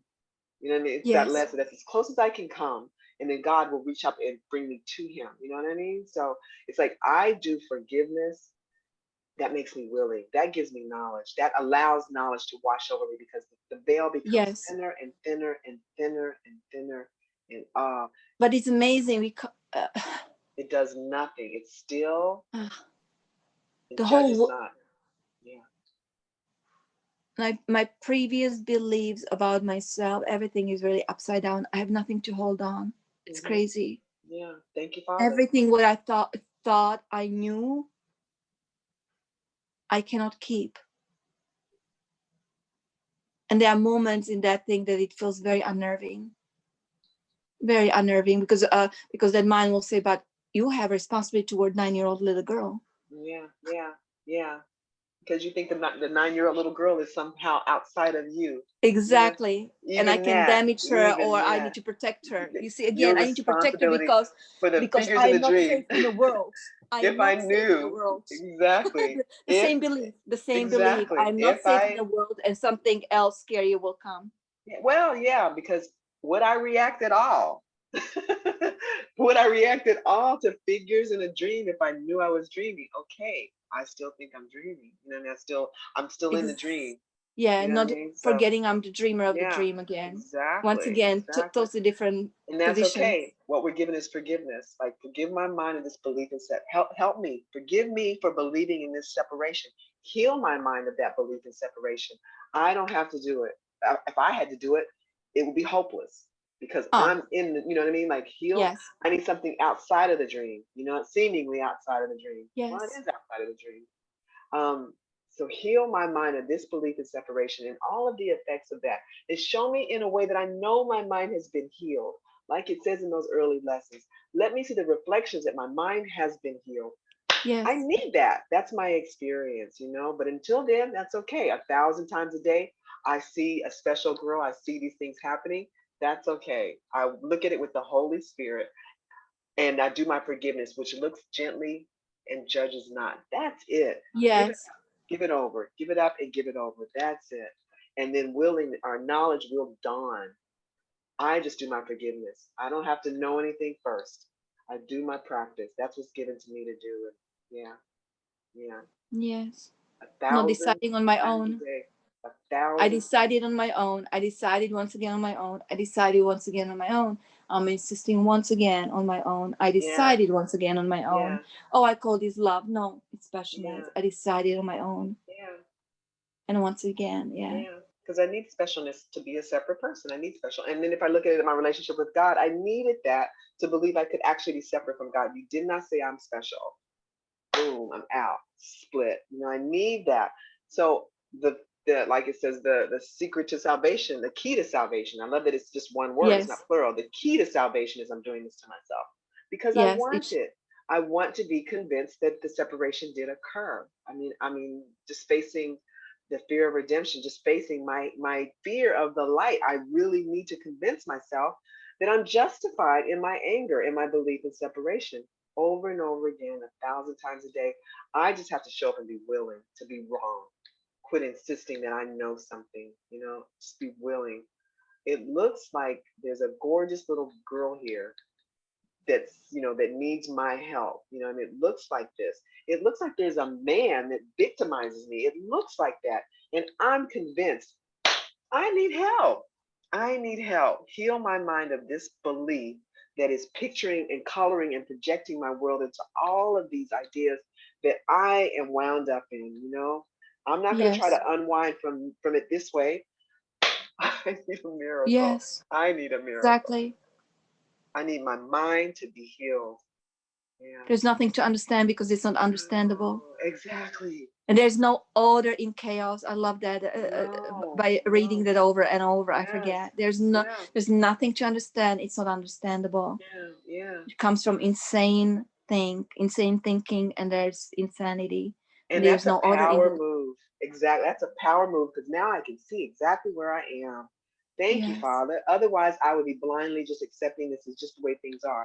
I can see exactly where I am, and I can ask, like it says, to see the witnesses that my mind has been healed. I got to ask for that healing first, and let me see the witnesses. You know what I mean? And it's like this because it never happened. I'm just insisting that it did, and this is Yes. the proof that I'm seeing. I'm insisting that. So I got to insist or be willing to not insist. I just be willing to be wrong. I don't know. I'm wrong. I don't know. You know, like it says, I don't know what anything is for. I don't know. Yes. I don't know. I'm But willing I to love be that. I wrong. love that word, you know. Can this be healed from, you know, for the healing? It's for me. It's for the healing. That's all. That's the Yeah. only thing. Yeah. I think Michael Singer in one of the podcasts, he said, you know, that what is this day for? It's only for the healing. Yeah. Healing of What the is this mind. life for? What is this moment for? For the Yes. healing. Yes. Yes. What's this thing?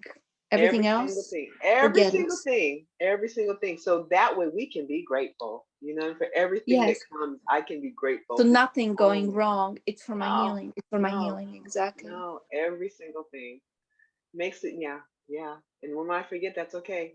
That was for my healing Yes. too. That was for my healing Yes. too. Let me remember. Exactly. Thank you. Thank you very much. Yeah. Thank you. It's That's right. amazing. That's right. Yeah, we don't have to do the heavy lifting. That's what's so amazing. We just got to be willing to, I'm almost surprised, even like, because somewhere in my heart, really in my heart, I was hoping that instead of analyzing what the lesson means and talking about it, that it's really almost like when you chant and there's just the sound, and suddenly the energy of it is wonderful. You don't need to even understand what he's chanting about. hmm Reading these 50 lessons over and over, you know, always, I don't know, for me it feels like almost like energy of chanting. I'm able yeah, to hear, I'm yeah, able to hear through tonality of someone else's voice. I agree. That it's all, yeah, it's almost like, you know, sometimes you have crying baby and it's just a gentle voice, and hmm suddenly he's able to hear, you know, what is presented, Very, and that's how very it feels simple. like. Yeah, So it's just wonderful. And even like recognizing myself, you know, or like there's no willingness, and yes, in a word I will see someone have a hard time, you know, someone even like Anne left a oh meeting, yeah, yeah, yeah. and I recognize myself. Yeah, how Oh many God, times I've been yes. there, and I even recognize as soon as Dave said like, "Oh, she's 19. Look what he done to her," you know, whatever. And I'm like, "Oh, something within me actually even I don't know, you know, I knew it was a joke, and at the same time there was something within Yeah, me, yeah, and I yeah, just yeah, recognized, yeah, that's exactly that. I've given this all the meaning what it has for me, and suddenly that yeah, mind wants to say more, and I yeah, don't need to even listen to it. yeah. Oh, he did that with me too. Like he said something, and does it all the time, and that's why I keep him as my teacher because he gives me lots of triggers. Oh, it's You know what I mean? great. So it's like, oh, okay, there it is. Thank you, Father, because I didn't even see that. But I mean, I let it, I let it rise up in me. You know what I mean? Because it's just, yeah, Oh, it okay. did something, something very tiny thing. Oh yeah, yeah. Tip of the iceberg. You know what I mean? Yes, Because exactly. Very I tiny know thing, who I but a am. big thing underneath. Yeah, yeah, Yeah, I know exactly. who I am. And wait a minute, you just said who I'm not. So now I got, you know what I mean? My mind, I No, have to no, defend. there was that energy of suddenly, even though it doesn't even logically make sense, that silly little remark, but suddenly it's like there was something like you, you want to be liked by someone else, or find useful, or da da da. Even though I knew it's a joke or whatever, but it doesn't matter. It's just so silly. But Yeah, it's yeah. exactly what it just shows insanity of the mind. Yes, It will yes, use everything, yeah, everything. yeah, And I don't want to say, oh, I'm a victim of that mindset because, oh, it's so moody. No, I created yeah. that Well, I dream. mean, that's true, but that's the card that the wrong mind plays constantly is, I mean, it's just so Yes, subtle the way it's played out, like this victimization. You know what I mean? Just like, oh, so victim or subtle. victimizer, victim or victimizer, Exactly. doesn't matter. It's the same Yeah, card. yeah, exactly. And over again, those subtle things, even just being in the grocery store and the line not moving fast enough, I feel like I'm a victim. You know what I mean? If I'm really like Yes, still with that, like This is victimization. It's so I am subtle, deprived. exactly. Others don't need to have these, you know. Yeah, but then, you know, like we kind of like let those things go. And that's the trick of the ego, because to No. let everything kind of not really overwhelm you, give you a couple of things that look like you, obviously, like I'm a victim, you know, a couple of things like that. You know, a husband that victimizes you, couple of things like that, but it's all the time. Always It is being all the time. presented. You know what I mean? All, but like, that one's not too difficult. That's okay. You know, I'm justifying in my feelings like this, or eating this and not healing, letting this come up for healing. It's like, wow, no, the whole thing, let the whole thing. And when those big triggers happen, let's like just go right into it. And then notice those little ones too. And like, let's let that up too. And catch that, catch that, catch that. Just to hand it over. Just to hand it over. Like, oh, I see you. I see you. Like in Revolver. I see you. Yes. I see you. But it's not even that, because it's not fighting with the mind who doesn't even exist. I created that. It's really above the battlefield. Gentleness looking at it like, oh, you still want to believe there's a battlefield. Yeah. And it's a little girl's mind who created. I can be scared, and the world is scary. I'm the victim in the world, and I'm not capable, and I'm guilty of that and all of that. And yeah, I created it. I'm the dreamer of the dream. Yeah. Yeah. No guilt. Exactly. Help me, Father. Yeah. Yes. I just, you know, I forgot to laugh. I forgot to laugh. I There's only innocence. thought it was possible. I thought it was possible to be separate. So yeah, just help. Thank you. Help. I'm grateful, because it's a power move. Wow. Thank you. Thank you very much. Thank you for making this possible. Oh yeah, no, thank you for making this possible. All right, love. All right. Wonderful. Thank you. Yes, I'll see you soon, and I will send you this sooner. Yes. Maybe. Who knows? Who knows? I'll send it to you. So. Never know. All One right. of these days we'll meet. Yeah. I would love that. Yeah, that would be sweet. Yes. All right. Okay. Bye. Have a good night. Yeah, you too.